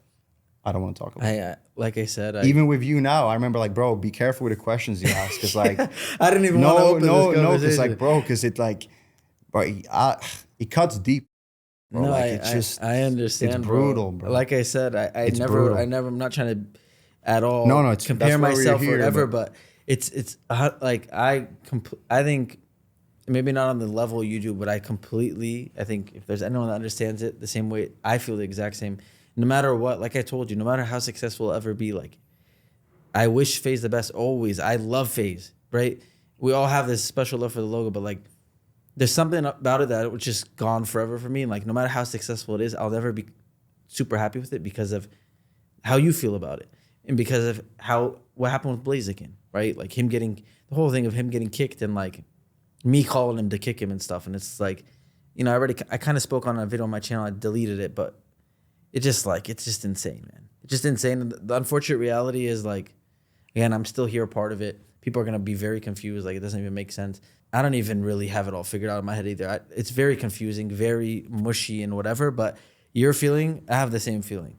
I can't really watch New York House videos. I can't really look back too much. Never, same. I love you. I love everyone. I have a deep love even for the people that I don't talk to, even the people that I maybe have had a falling out with in some capacity, or even if like, that's not the case. And I've tried to talk to people and I get either ignored or whatever it is. I still have a love for everyone, and I'm trying to just preserve whatever it is. But to your point, like, I don't really want to talk about FaZe either when people want to talk to me about it. Even right now, like, it's doing as good as it's been in forever, right? With the streamers and everything. But like, no, they're killing it. They are. Like, it's amazing. They're killing and Banks, I've said it. I'm happy for how happy he is, because regardless of everything, everyone had a similar feeling about like, it just wasn't in any of our hands. It felt like for a while. So like, in my eyes, I'm just happy Banks is. At least one of us is in charge of the brand right now, right? But at the end of the day, like, regardless, there's just so many things that happen that are just not solvable. And like, and this is, it just ruined a lot for me too, unfortunately, with it. And it's just like trying to preserve the good stuff and just like, you know, look back, there's a lot of regret. There's a lot of things like could have, the thing that sucks the most to me, and we're going to just move on from this conversation after, but like, is like so much of it was so simply avoidable. Like, even all your things, like, yours are very simple, and I'm really sorry that you feel the way you have. And I don't even want to do that on camera because I don't want it to look all fucking, you know, we've texted about this a million times, but like, it sucks to hear, man. It sucks to look at you and hear how you feel about literally the things that you shouldn't feel and none of us should have felt. And it's just like, whatever the reasons are, you know, it just sucks that we ended up where we did with a lot of this. And I don't know. I really have no idea how we're going to feel in 10 years from now. I think it's a very special thing that we've lived up to this point. And obviously, I'm still in FaZe to this day, whatever that even means. Yeah. Like, even like, to be honest, and I know you, like, I'm sure you have a lot of emotions about it. But like, to me, you're FaZe Teeqo, and I don't care. Even if you don't want to brand yourself as FaZe Teeqo, no, I mean, even if people, he's not. It's not like, even about like. Even just, I saw like. Bro, like, I would have like listen like I think this is the misconception a lot of people have. I would have loved to be a part of it again. I know you. I did the way I look at it. I distanced myself the way a lot of other people did. No one was involved towards the end. Yeah. I distanced myself towards the same phase. No one was with. No one was doing anything for FaZe at that time. Yeah. And then I heard about this potential reboot, and we are trying to maybe do it again or whatever. And then like last summer, like summer of 2023, Justin Kenna who is the owner of GameScript, who bought FaZe, drove to my house and sat me down and said like, yo, this is probably what's gonna happen. We're gonna look into buying FaZe, blah, blah, blah. We would love to have you or whatever. And I was like, okay, cool. I mean, I'm just gonna wait for one of the boys to, you know what I mean? And then I never heard anything from anyone. I never got a text from us, like nothing. And again, it could have been so simple. If I got one text message from one person like, yo, we're trying to do this again. Are you down? Yes. Yeah. I never even got a text from a single person. I know some people say, oh, you left. First of all, I never officially left. If you find a single post or tweet or video where I said that I left FaZe, I'll give you whatever you want. Yeah. I never did. I distanced myself just like everyone else did. Yeah. Banks have said it. Everyone has said it. I'm not with this FaZe. I have nothing to do with it. Just like I didn't. Did I take the FaZe name out of my name? Sure. That was my way of distancing myself. Yeah. Because I felt like my only option, if I want anything from this, they can't feel like they just have me wrapped around their finger. I have to distance myself. That's the only leverage I have. Yeah. That wasn't against you guys or anything. That was against that FaZe that no one was, you know what I mean? 100%. And then Justin, again, came down. He said he had spoken to you guys or whatever. And he said, yeah, they're going to reach out to you or whatever. And like, we're going to see if we can, whatever, like dinner or something. And then I never heard anything until I spoke to you. When you called me, do you remember? We spoke for like 3 hours. Yeah. But at that point, they were already, when they shot the reboot, whatever, in like Miami, when everyone flew to Florida or something. And they did like the big meetup, like Zoom, I was there, Swag was, like everyone was like kind of there, like the new phase or whatever. And that's when, I guess I'm not, because I hadn't heard from anyone. Like not even a text message. And that's the only thing that bothers me, that I feel like I wasn't even given a chance. Yeah. And I understand how some people may feel like I did, but like I feel like, bro, I did it because I cared about and FaZe and like the brand. And again, the only leverage I had was to distance myself. For sure. But I don't even know. Again, it's just, I just wish I got a text, because a text is so easy. One text. Or even like a text saying, yo, we're doing this, but unfortunately, bro, like, hey, we're like, nothing. I found out I figured out when they were in Miami shooting. But like, it's just.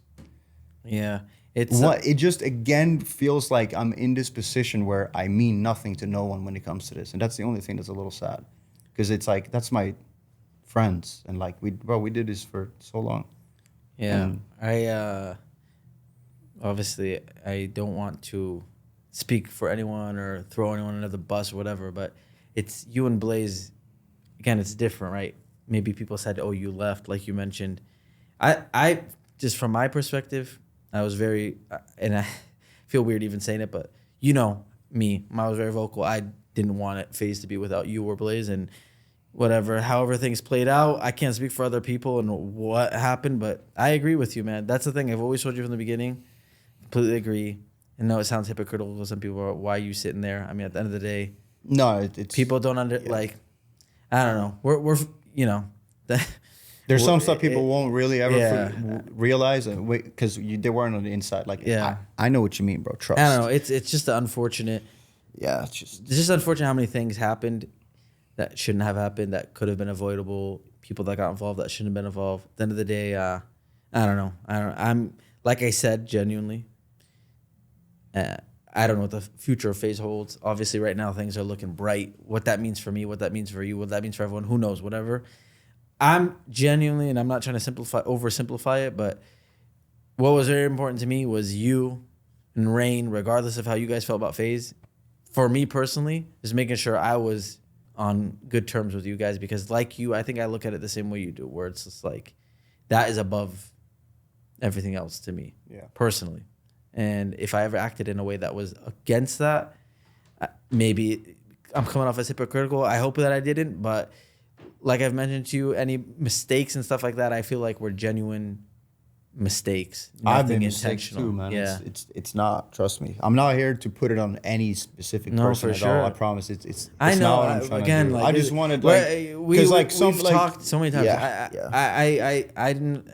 So I feel we're having even the conversation on camera, because like I know how you feel. You know how I feel. We've had like I said, I've never texted someone as much as you probably, but still, I mean, some things you still need to be said. But yeah, well, I don't know. I think to your point of standing on your own 2 feet, I think you've proven that to yourself the last year or two. I go on Twitch and I For always sure, but see it's like it's just not as fun. That's the only thing. Like I'm chilling. Like I'm not here because I'm desperate now or like I mean you know too. And don't get me wrong, FaZe has blessed me in many ways, brand deals and whatever. But like I always made my own money. Of course, So yeah. I'm not like it's not like I'm now sitting here.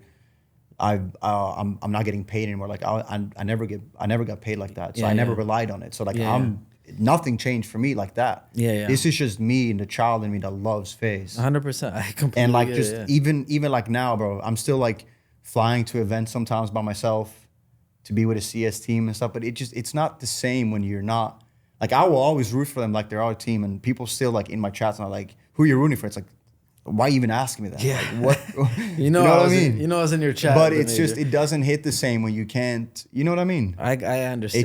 It just I understand, and again, like I'm still in FaZe, right? So it's gonna sound insane. No matter what I say, it's gonna come off the wrong way. But like I know exactly what you mean. I have the same feelings in a lot of ways.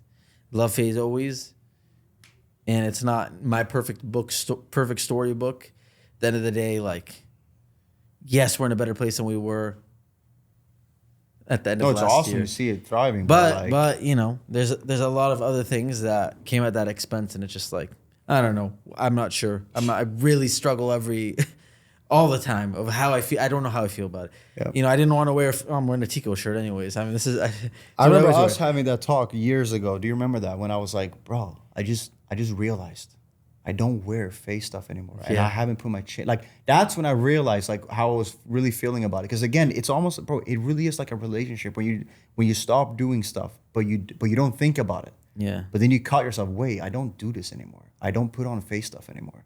I don't wear my chain anymore. Like that was like, but we would rep 24/7. Yeah, I know. Everywhere we went, there was a FaZe know. up. It's this, and all of a sudden, it's like you don't feel that way about it anymore. But you didn't really realize. But you have shown signs. Yeah. And we had to talk about that. It's like, bro, I don't even want to really wear this anymore. Like, Yeah. And we would be the complete opposite, where we said, there's no reason we shouldn't wear this Anything but FaZe. 24/7. Yeah. You know what I mean? Crazy, yeah. That's the thing that sucks. Like, I don't know, for me, I'm not of course, as I mentioned multiple times, I'm not blaming it all on the corporate. But like that's the kind of stuff that I'm just like, how bad of a business, quote unquote, to call yourself a business person and be that bad at what you do is just like insane. Because you literally had the easiest thing ever. Yeah. Everyone is naturally Greed, bro. They wanted it for themselves. repping it 100% in love, will do anything. And instead of looking at it the right way, trying to build off of that and take, you know, like it's like, let's exploit that a little more. I said that too. Like I remember sitting down with him one time. Like, bro, if you give me a little bit, I'm all yours. Like I'm all yours, and I feel like I'm already doing. But like you guys have no idea. If you show me like a bit of respect and a little bit of love, like you can do whatever you want with me, and I'll be here. You know what I mean? Like Yeah, no, it yeah. was that. I just wanted some love, bro. Like a little bit of. I get it. Yeah. Oh, you matter. We respect you, and we would love to have you around. I feel like never. Yeah. And maybe that's my view of it. Maybe I'm not saying but that's just how that's how, unfortunately, how I kind of feel. No, and I understand fully. Look at it. You know what I mean? From someone who was pushing the same morons that you're talking to. Yeah. I know you give were. him I what know he you were. wants. Yeah. Trust me, I'm mind blown. I was mind blown. Like, no way it's this difficult. And whatever, you can't force people to be a human. Yeah. Unfortunately, that's what took me a little too long to realize. I'm looking back, I'm like, you can't. Yeah. These people just don't. Some people just don't care, and you can't change it. Yeah. I felt like I love my mom to death, but this is something my mom always does with me and my brothers. She like gets so worried, and she tries to like, are you talking to your like? Me and my brothers Yeah. are all very close. Yeah. But she's always trying to like force it. Like she's trying to force things. I'm like, Mom, you can't. Like we're fine. You can't force us to like you can't just like force these things to happen. Yeah. Like we're all good. We're very close. Me and our brother, amazing relationship. And I realized I was doing that for so long. Yeah. I was trying to force people to Yep. show respect to someone like yourself, right? Because there's only so much I could do. Of course. You're not. No, of you're also course, looking at of it course, from. You were of looking at it course. from the FaZe logo, right? Everyone looks at the FaZe logo and like, I want X, Y, Z from FaZe. So like, I looking back, I'm just like, dude, literally, this guy's 50 plus years old, and I'm 25 years old, trying to teach him how to freaking deal with people. Now, am I dumb enough to think I'm actually trying to teach him he doesn't get it, or am I dumb enough not to realize that he just didn't care the whole time? Yeah. And neither did any of them. Yeah. But yeah, I don't know. It's very long and gruesome couple of years, that followed a lot of beautiful freaking paradise type years. So it's very weird, man. That's why, to your point, A lot of crazy stuff. there's a lot of emotion. There's a lot of crazy stuff. You specifically, by the way, I was thinking about it on my way here. Like, dude, you've been in some insane situations. I've been in some bad situations. We've all like seen some crazy things in the houses that we lived in. We've seen some crazy things in the people that came in, the liars and the freaking thieves and the weird stuff. But there's a guy, I know we spoke about it a few times. I'm not gonna obviously mention the dude's name. There was someone that you became friends with in the Newport house. Yeah. And you let him stay in your room. Can you tell that story, please? Because I was thinking about the story. I'm gonna try and do it short because it's like a weird long. Yeah. But I was just thinking about the story, and then I started cracking up when I realized it was you. I'm like, poor Teeqo, man. Dude, you're just trying to be nice to this guy. Bro. That person actually changed me though. Yeah. Like as far as I've never trusted the way I trusted before that. I completely get it. Like it actually changed me completely. I remember being in the kitchen with my dad when it all happened. I'm like, I cannot.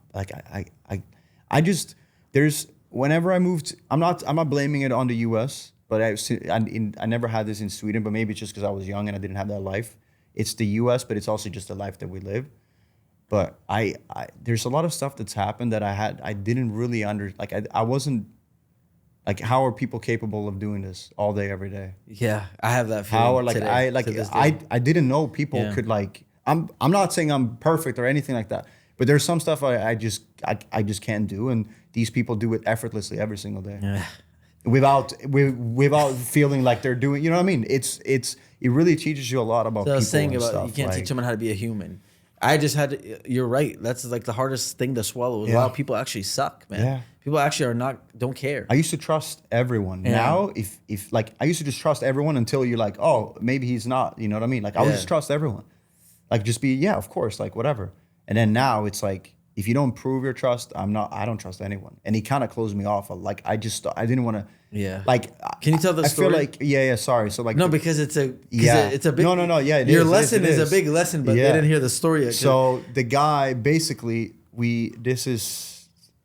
I'm gonna go semi-detail, but so he worked at a company that we were gonna work with.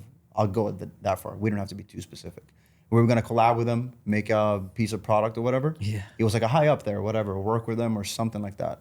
And he just casually started to come to the house because sometimes the way we did business back then and stuff, it was very friendly. We would almost become homies with people. It would be very casual. It would be very, especially stuff like that. It just turned into kind of a friend. He would just come to the house, kick it. We would go to the gym together, get coffee together, just whatever. And he was going through some stuff that he said. He was struggling in life with as far as his mother. He said that his mother had cancer. She was sick. A few months later, he said that she died. And obviously, when you're hanging out with someone, first of all, I'm not that close with him, so I'm going to be very, I'm not going to ask too many questions or whatever. But then it just started to get weird because stuff doesn't add up. You can only lie so much. Yeah. If you tell the truth, there's one thing. If you lie, there's multiple things. And I'm not dumb. You start putting pieces together, but at the same time, when it's a person like that that's going through something, you don't want to. It's a bit more sensitive. Yeah. You don't want to call someone out because you know what I mean. Yeah. Yes. Yeah. But I remember one time we were getting coffee and I see him texting and I see mom and I'm like, what? And obviously a lot of people are gonna be like, oh duh, you should have known. But it's who am I? You know how some people will text someone that they miss even though they've passed, just to read an old message or something. There's a million Who reasons. am I to judge if he felt something and just want to, hey mom, I missed, who am I to, you know what I mean? I'm not gonna call him out on that. But this whole time, this guy's just been lying and lying and lying. His mom is alive, she's not sick. He's been stealing from us when he's staying at our house. He was staying in your room, right? Stealing our clothes, stealing our shoes, stealing everything, staying in my room, opening my mail, going through all of my stuff. And then I guess doing some kind of whatever where he turned paranoid and he thought we spied on him. He thought you spied on him from upstairs through the Apple TV. Yeah, he's got Apple TV on his phone. I had my Apple TV named Apex. Rain had one named Rain. And he randomly was like, Apex and Rain are spying on me. And I was like, You know No, he that meme? texted me too. I was in Sweden, staying in my room. I was like, "What are you talking about?" He texted you that? Yeah, Oh, like, what are man. you talking about? Spying on you. It's Apex. What? Yeah. Yeah, the Apple TV. Apple. I'm like, what? Yeah, it's insane. The shoes went missing in our. You guys have probably heard, if any like deep Yeah. FaZe fans have heard the story before, but people's shoes were just getting stolen, and we had like 4 suspects that were like, Yeah. there's like friends cycling through the house. They all got confronted. None of them were the ones that did Yeah. it. Even Tommy would like tell one of And them. I like, vouch for this guy. yeah, Tommy would tell one of them, "I have you on camera stealing the shoes." You guys like, show me the video. He's like, you know, he tried that route. It didn't Yeah. work. And it turns out it was this guy, man. And there's a video. We have a video of it. Yeah. That was top 3 most shocking moments of my life. Same. When Blaze and Rain sent a video of them with him admitting it on camera. I mean, Yep. sorry, I hit the mic. I mean, with you, it's probably obviously way worse. Yeah. I didn't even talk to him. I barely knew him. He's in your house lying to you for a month. I mean, in your room lying to you. That's way worse. I can't imagine. Just like how using you your felt. mom and stuff like that, like really messed me up. Like I remember talking to my dad. I'm like, there's a person like this is like he did this. Like I couldn't believe it, bro.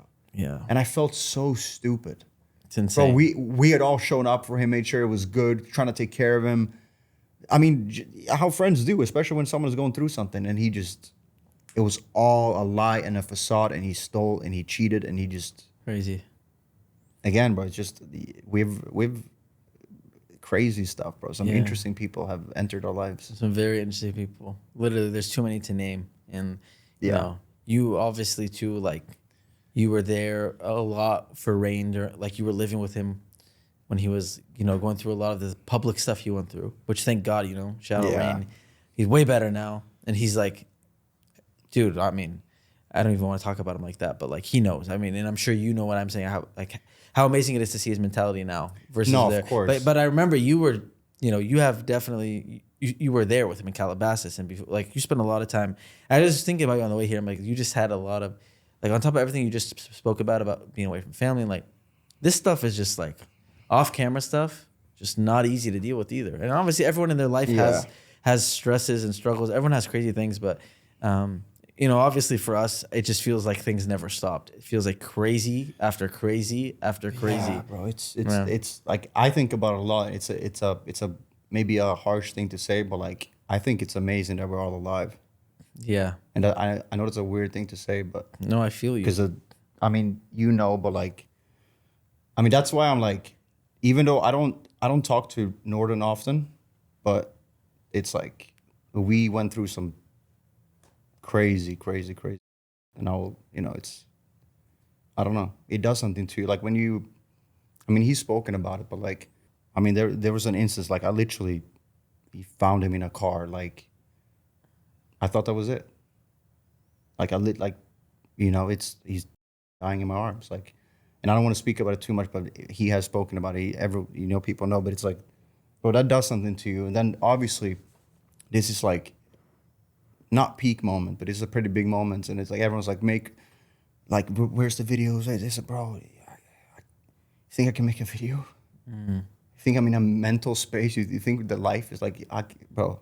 Yeah. And it's just like and back then obviously we can't speak on it, and I've never spoken about it, but I mean, it happened, and don't think that I mean, I love Norton. I will forever love him, even though we're not. I'm not gonna say we're not close anymore. We'll forever be close, but. Like all of us, whole unfortunately, time we don't talk just, too much. You just become family forever, in my opinion. Like I'll always look at him like it's just, Yeah. you know, people have their opinions on him, but if you know Rain Norton like we do, aside from what people might have their opinions of, like it's, you know, we know who he is.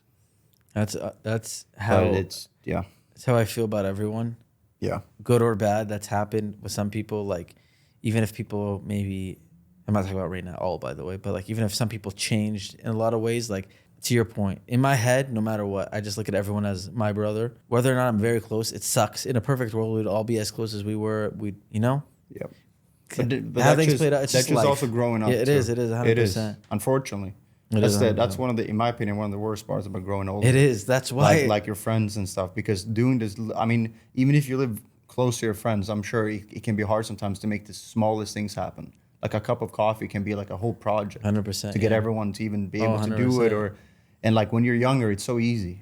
100%. It's so easy. Like you just hang out. It's yeah. It is. I think it's like earlier in the convo speaking about 2011 to 2014, 2015. That's why it's because we were still so young where it's like nothing else. Life didn't really start Nothing yet. else, exactly. I mean, the last thing I want to ask about, it's kind of going to sound absolutely random to bring it up, but like, I feel like, I don't know if you spoke about it a lot, but because it was obviously a crazy thing that happened and you were kind of caught up in it, but obviously Save the Kids. I don't know if you care to talk about it at all. We can talk about it. Because I just know from your perspective. I don't mind. I think it's interesting because as we spoke about earlier in the podcast, you were always just like, well, first and foremost, you're always down to be a part of what everyone's doing. You're always a team player. And then obviously something like that, where it sounds like it's something very beneficial. Anyways, my only point of bringing it up is if people have never heard you speak about it, I would just want, if anyone's listening, I'd rather them talk. Listen, I don't know the details of it, but I know for sure that I don't know about the other, like, I'm just going to put them aside. I'm not assuming that anyone did anything about it, but I know for sure that you were just caught up in it. So when I see your name attached to that, even if it doesn't, to this day, people don't talk about it, whatever, but just the fact that in history, your name is next to that logo. No, it is. It sucks. And I'm just like, if there's anyone listening that maybe thinks that you did anything, I'm like, that's why I swear to God, that's why I'm bringing it up. Yeah. Not that maybe you don't care, but I mean, I'd just like you to give your perspective of just. Yeah, I mean, it was. It's all like I take responsibility as far as like I made a decision to, I guess, put my name on it, but like I never had anything to do with it or building it or do, like, I genuinely didn't. And like, No, but you genuinely thought what it was, what it sounded like. Yes. Yeah. Yes. And like, I put in my own money in it. This is also what people fail to realize. But it's like when this happens, you can never do right because people will use any side against you. So like, for example, when it all happened, I deleted all of my tweets and people are saying, oh, don't think that you can hide. It's like, no, I just don't want people to get ruined. So I'm deleting my tweets. Yeah. If I kept them up, it would have been like I was still supporting it. I can't win. You can't win, yeah. And then when all the videos came out, which is weeks later, before it became what it became, bro, I had weeks I could have sold, made money, or got my investment out, or made like weeks, and I never did. So again, I can't win because people will say, well, obviously because they're making video. No, bro. Weeks before the videos came out, I could have sold and made money or taken all my money out, and I never did. You lost and money. to this day, I've never, ever reopened the laptop from that night. Bro, PTSD. Bro, I closed the laptop that night. I've never opened it again. Your laptop? Really? Mm-hmm. That's crazy. And they got mad at me like, bro, you can't delete tweets. No, bro, I don't give guys for what you did. Yeah. Because they didn't tell me. Yeah. And I'm not trying to put it on anyone that there's a specific guy, but like, obviously I didn't. You think I'm at that time in my life with everything that you think that's what I'm doing and that's my intentions? Like, are you what? No, it's like, listen, I'm not like everyone can make, but like that was something that I struggled with a lot. It's like, bro, the fact that people think that I did this. And again, I'm not trying to say, oh, I'm such a good guy, I could never do this. I think you really think that was my intention? I was trying to do that? No, I know. Like, and that's something that haunts me a little bit sometimes. Like, people might think that third person perspective. I remember very clearly everybody. If there was anything anyone was saying, there's no way Teeqo. I know, but it doesn't matter because the public, I know. Vizilla is like the main guy. Trust me, Teeqo, I it's know. like the main guy. He said the main guy. Yeah, bro. What are you talking about? Like, my only point of saying that, I'm not trying to say it's gonna make it better, but I think for the people that know you, I don't think people really believe that you had any ill intention. Yeah. Come on. But you know how the internet works. I know, but that's the rest of the internet. I'm A just saying for you to lie, or think like that people. not would saying a think lie, you- but like it just. That was insane. That was a very garbage situation. Oh, bro. And it sucks. That's one of the most stressful times in my life. I can imagine. Sure. Yeah, that was. The only thing I wish I did different was not listening to lawyers. Yeah. Bro, I didn't even I could have tweeted the first day saying I haven't sold anything, here's my wallet, nothing. But all these lawyers, because they want your money, Yeah. they just want to prolong and whatever. They just tell you can't say anything, you can't do anything. Bro, all I had to do was say that I didn't sell when I hadn't had done it. You know what I mean? But I just listened to the lawyers. I was scared. I mean, it's a shock. It's a shock moment when it happens. yeah. Trust me. Yeah. Especially when that's not your intention. I didn't know that was going to happen. So obviously it's even more. If other people knew, maybe they had an idea. Okay, this could happen, but I had no idea. Like genuinely, because if I did, I could have sold for weeks. I had weeks to take my money out and make money, and I didn't. Yeah, it's insane. And I'm telling you, to this day, bro, I have that like when I moved now, like last or earlier this year, and I saw that laptop haunts me, bro. And even like, to be honest, bro, I missed out on some crypto stuff too. Didn't even want to do anything with anything. I can imagine, man. Like, yeah, it just turned me off so much towards a lot of stuff, unfortunately. But again, I made a mistake to, whatever, but like, obviously, that's not that, but. It wasn't, you thought it was what it was. Yes. What it looked like. That's why, bro, like, what kind of sick human, sorry, it sounds insane. Yeah. Obviously, I know you, I'm saying because I know you didn't, but to make it off of a kid's charity. Of course. That is like next level sick. So back to your point earlier of you telling your dad, I can't believe that people can actually, that's another one of those situations. Yeah. It's just literally, again, I'm not acting, like you said, not acting like we're perfect, saint, whatever, but just that concept of really not being able to comprehend that someone can actually be that insane. Yeah. And then it puts you in a position where, no, people really are that crazy. And that scummy and whatever. Now you'll be surprised what people can do without flinching or even worrying about it. And like people like us, like we can't even sleep at night. You said earlier that like you're just happy everyone's alive. I swear to God, same. And in that we're sane in some capacity. Yeah. Guy, literally, I mean, I know for me, 100%, right? Not to like, but like if I didn't have my religion and like my belief in God, I don't know how I would have made it through. So like, I don't know. I look at everyone else too. I don't, not even comparing to what everyone believes in, but like for me, if I didn't have that, I don't know what would have happened to me. Yeah. So everyone must have a thing that kept them. But like, dude, again, people are gonna roll their eyes at this conversation to think, oh, you make YouTube videos, stream, whatever. Again, you'll never know unless you live this life. Yeah. But dude, I swear to God, I think sometimes it's good how bad my memory is. Because the amount of crazy things that we genuinely lived and saw in the phone calls that I got and the text messages, like I genuinely don't think anybody from the age in our age group should have dealt with 90% of the stuff we dealt with. And there's people around the world that deal with way worse. Listen, I'm Palestinian, right? My family's in Palestine dealing with way worse. People in Gaza are dealing with way worse. I'm not comparing at all.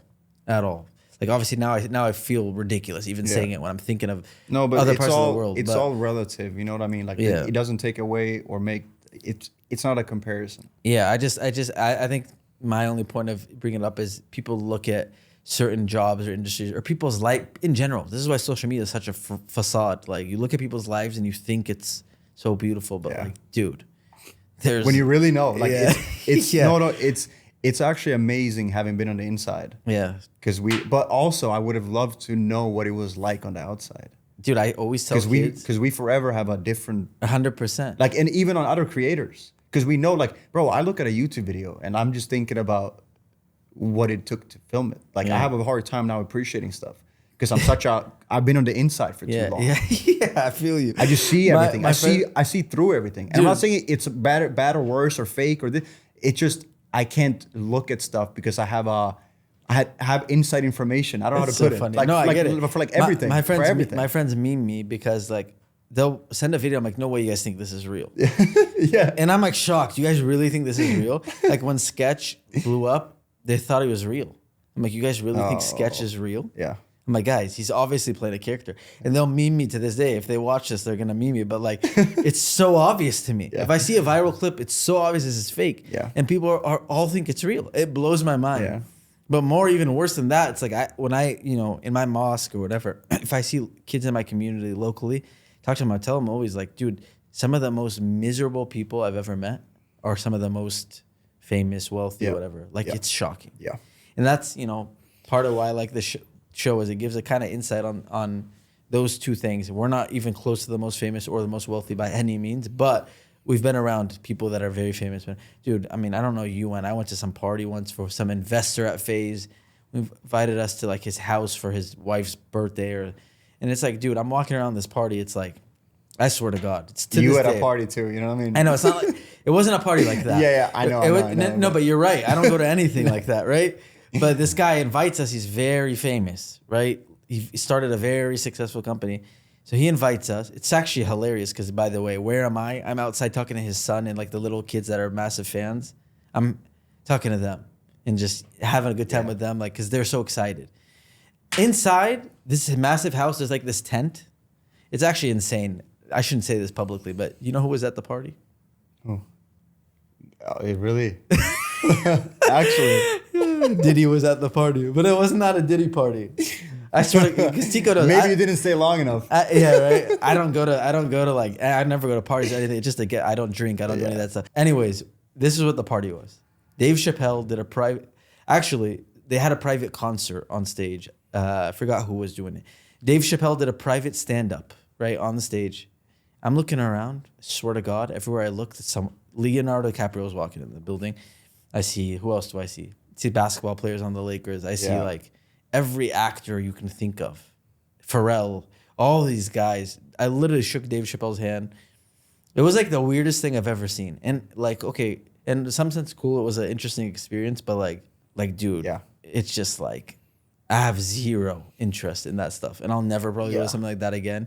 It was cool. It's a cool story to tell, but like, that world is just not for me, man, at all. And it also, because you realize, and I'm sure you had this realization at some point too, but I remember when we first started, like when people, I guess when FaZe got so big, when either someone's sons or they themselves started vibing with it. Yeah. And when you start meeting a couple of famous people or athletes or actors or musicians, whatever it may be, but you realize like everyone is really just people. Yeah, exactly. Like when you grow up, you look at, or at least I did, like as like football pros or actors, like you look at them like I mean, I'm not saying people aren't special or extraordinary. Like that's not what I mean. Like they are very skilled and good at what they do. But at the end of the day, bro, we're people. Yeah. When you sit down with someone, you realize how human people are, no matter what they are, what they do, whatever. And it's interesting how some people carry themselves because of who they are. When they it's think like, bro, they're special. Yeah. But in like very, very, Dude. very weird ways. And that's another weird. one of those. I can't believe people do that. Dude, I know. And I know I can't believe you think you can just treat everyone like because you did this one thing, or like it's so crazy. Trust me, I agree. Bro. And I'm not putting any names out there, whatever. But again, like Same. But I think me and you both, again. Then sometimes it's the complete opposite. Sorry, you meet the biggest guy that's the nicest guy. Yeah. And it's so refreshing. I think it's just what the worst sign to me has been whenever I say thank you to someone, they're like, "Oh my God, you're so nice." They're just used to being treated like they're like not human because someone's a freaking YouTuber. Are we trolling here? Not saying any of our friends. I'm not. Our old security said that, you know. Really? A lot of times they were like, "Yo, we have never worked with anyone that treats us the way you guys treat us, like genuinely." And it wasn't one security. It wasn't, bro. It was I just can't multiple securities over the course of like 2 years because they said, and I'm not gonna name drop, but it was rappers, it was actors, it was a lot of people, and they said, "You have no idea the way they don't even treat us like we're human." Yeah, it's and you insane. guys are here like you have leftovers, you offer us food if you're cooking, like it just working out with them in the gym, You're like just a human, really treating them like like the homies, you know. No, I'm saying it's like I can't even imagine not. Yeah. Like that was one of the issues, and you can probably relate to. But I got too close with people that should have only been business because I don't know how to do it otherwise. Yeah, no, same. Like I just get too close with people, No, 100%. like because I don't know if you're, but like it has to be just business if it's business. It's weird, man. You can't let everyone. That's in why I feel too like business close. isn't for me, man. I remember. I don't want to. I will never forget when you told me that. It's like, Teeqo, I'm never ever running, working for, or doing a business ever again. I can't stand these people. I'm never doing this again. Yeah, I mean, I hope I never have to because, bro, it's misery. Yeah. Miserable. And we're the ones in the supposed good position, too. There's way people that have it way worse. Yeah. Dude, back to about the healthcare being flipped. Unfortunately, a lot of systems in this country, that's another one, just the corporate world. And I don't know, man. It's weird. It's very weird. I mean, I'm glad we look at it the way we do. Thank God I don't look at myself. I don't think anything I've done that we have done is special. I swear to God, it's not fake humble. Same. What the hell we made YouTube videos. Yeah. Like, if anything, it's cringy to me to look back at. But the fact that anyone does what we do and then like acts like they're like, I just may God protect me from ever doing that is all I could say. You know, all right, we spoke a lot, so I'll try to wrap it because you probably. I consider for as long as you want, bro. We're gonna continue at dinner. I consider for as long as you we're want, going bro. to dinner finally. We've been talking about it for freaking forever. Thank God we're able to do it. Some good Palestinian food, yeah. Yeah, hell yeah. We're going to go to a Palestinian restaurant here. Me and you, we'll go continue our convo, but we can probably keep yapping for sure. But I want to talk about now, right? So you're in Vegas now. You're living with K, Jarvis, Nikon. You're streaming Counter-Strike. I always see you on Twitch. Yep. Twitch.tv/Teeqo. My guy's crushing it on Counter-Strike. You're going to Sweden tomorrow. Yes. And you're talking about your visa is coming up. So can you fill in a little bit? What really are you expecting for the next year or so? I really don't know. So like obviously my visas up until now has been with FaZe because I was in FaZe. And if you know anything about visas, you need a company to sponsor you. Like you need to get hired essentially to be able to have a visa. You can't really do it by yourself. And you need to prove why you should be here and not an American, I guess. Yeah. Like why should I come into this country and why can't you just hire In America. Ryan or you know what I mean? Like, but it's also I feel like I'm at the end of my time in the US because of everything that kind of happened with FaZe. Like again, I've only been here with FaZe. I moved here for this. This is all I did. This is all I really know. I mean, my family, everyone is in Sweden, right? Yeah. So I feel like I've got to a point where like I'm at least gonna trying to go back and forth a lot more. I do want to be able to come back to the US, like we said, to like have a visa. Hopefully I can get a new visa. Hopefully. So I can kind of come back and forth the way I want. But like, I feel like it's just a way for me to kind of close this. Like, I just need, like, it sounds cringe, but like, I just need a little bit of help to like move on from this. Yeah. And I think when I'm in the US, I'm so attached to FaZe still because this is all I knew here. So I feel like I kind of have to leave to maybe do something else. No, I totally get it. I don't know. I'm a little torn because I've been here for so long. Like I don't know what's home to me, because the Sweden I left doesn't exist. My friends are all over the place. Nothing is the same. So like I have this romanticized world of like when I go to Sweden, it's not like that anymore, unfortunately. Like don't get me wrong, I love coming home just chilling with my parents, but it's like this. I'm gonna see this friend. It's like no, I barely see my friends when I go home because everyone has theirs and everyone has families now or they live elsewhere and stuff. At the same time, it's never felt like home in the US. Never. But that's also my fault because I never made it home. Yeah. But it was like, I've been so, I was so scared of fully committing to the US because I didn't want to be the guy that my friends and my family looked at that either forgot them or thought I was hot shit. So I always like made sure I was holding on to a certain part of myself.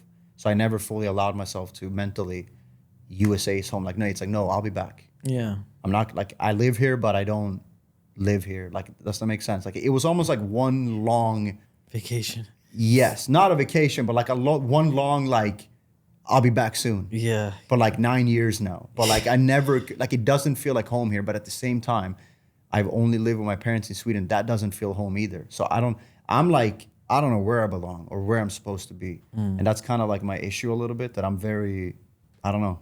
I just don't know where I'm supposed to be. Yeah. I'll be honest.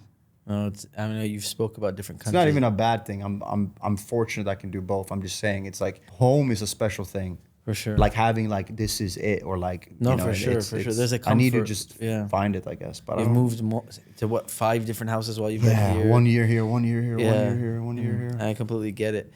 I mean, you will never really know until you try, huh? Like, yeah. I know you spoke about going to different. I know, obviously, It's just such contrast too, because it's countries. Yeah. Across the world, it's not like a state. Yeah, no, there's a huge difference. It's culture. At this point, it's deeper than that. It's like money, bank accounts. Like I have nothing in Sweden. Like I never got set up in Sweden. Yeah. Because I never did anything. Like you know what I mean. So we don't have to talk about it. Like I have a lot to figure out. Yeah. Let's put it that way. No, I had a period of life where I was really thinking about moving to the Middle East. Still have it in my head. I don't know. I remember you talking about it a lot. Yeah. Yeah, and I'm just trying to see what that would mean. It's a lot. It's a lot of change. You lived it already, but like doing it again, I can't even imagine. There's more that I even realized, but I can tell how big of a task it was when I tried. And I know there was a point where I was like, yeah, I just gotta go. I went for a few summers to try it too, and then it kind of made me not want to move. Yeah. But you gotta, I don't know, right? You gotta you don't really know until you go. It's just like when you have to try. Just like when you moved here the first time. You have to try it. It's always better, like whatever it is, you have to try it. Yeah. It doesn't matter if it doesn't go well. At least now, because now you know. You don't want to live in Sweden though, huh? Like full time. Like you said that. I would be down, but it's like again, I just struggle to know where I'm supposed to be. I guess like maybe I'm even overthinking it, but like. Because do I move to Sweden? What do I like? I don't know. I'm just so. There's a lot. I'm just though. torn. There's a lot to I'm think about. torn because I get have it. like 2 lives, but not really. Like it's just a very complicated situation, and it's not like I'm not complaining. It's just a. No, just reality. I just don't know what home is. Yeah. Basically, I don't really have like a this is home anymore, which is a little weird, I guess. Yeah, no, I understand. But it's also up to me to find and make something a home. So it's I just need to know. I just don't know where it is because I can't see myself like coming from where I come from. As much as I appreciate and forever grateful for what this country did for me, I could never live here and do family here and stuff. I think. Really? No, because it's just not.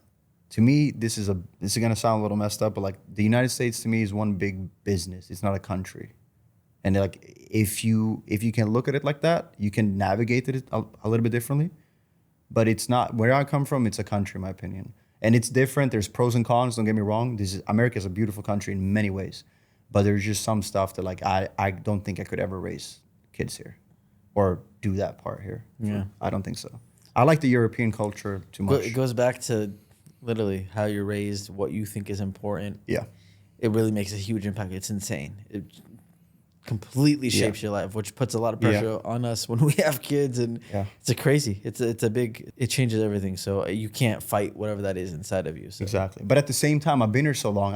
There's still, no, you know what I mean? It's Yeah. like I'm just man. It's not easy. Honestly, hey, I gave you my perspective of what I think you should do off camera, and I'm sure you'll try something out and you'll see. You've even spoke to me a couple months ago when we talked on the phone. I remember you had a whole different potential plan in your head. So I think just trying it is the only way you're going to know. And to your point of maybe the visa helped me, and hopefully you get a visa so you have the option. But maybe the forcing for like a small period of time to go try something will be good. Yeah, no, 100%. Maybe just travel, see the world, vlog it. Like we said, everyone wants to see your vlogs again. So I will see. Yeah, well, all I know is you're definitely still dropping fire merch. You just dropped a whole. I'll send you a package. No.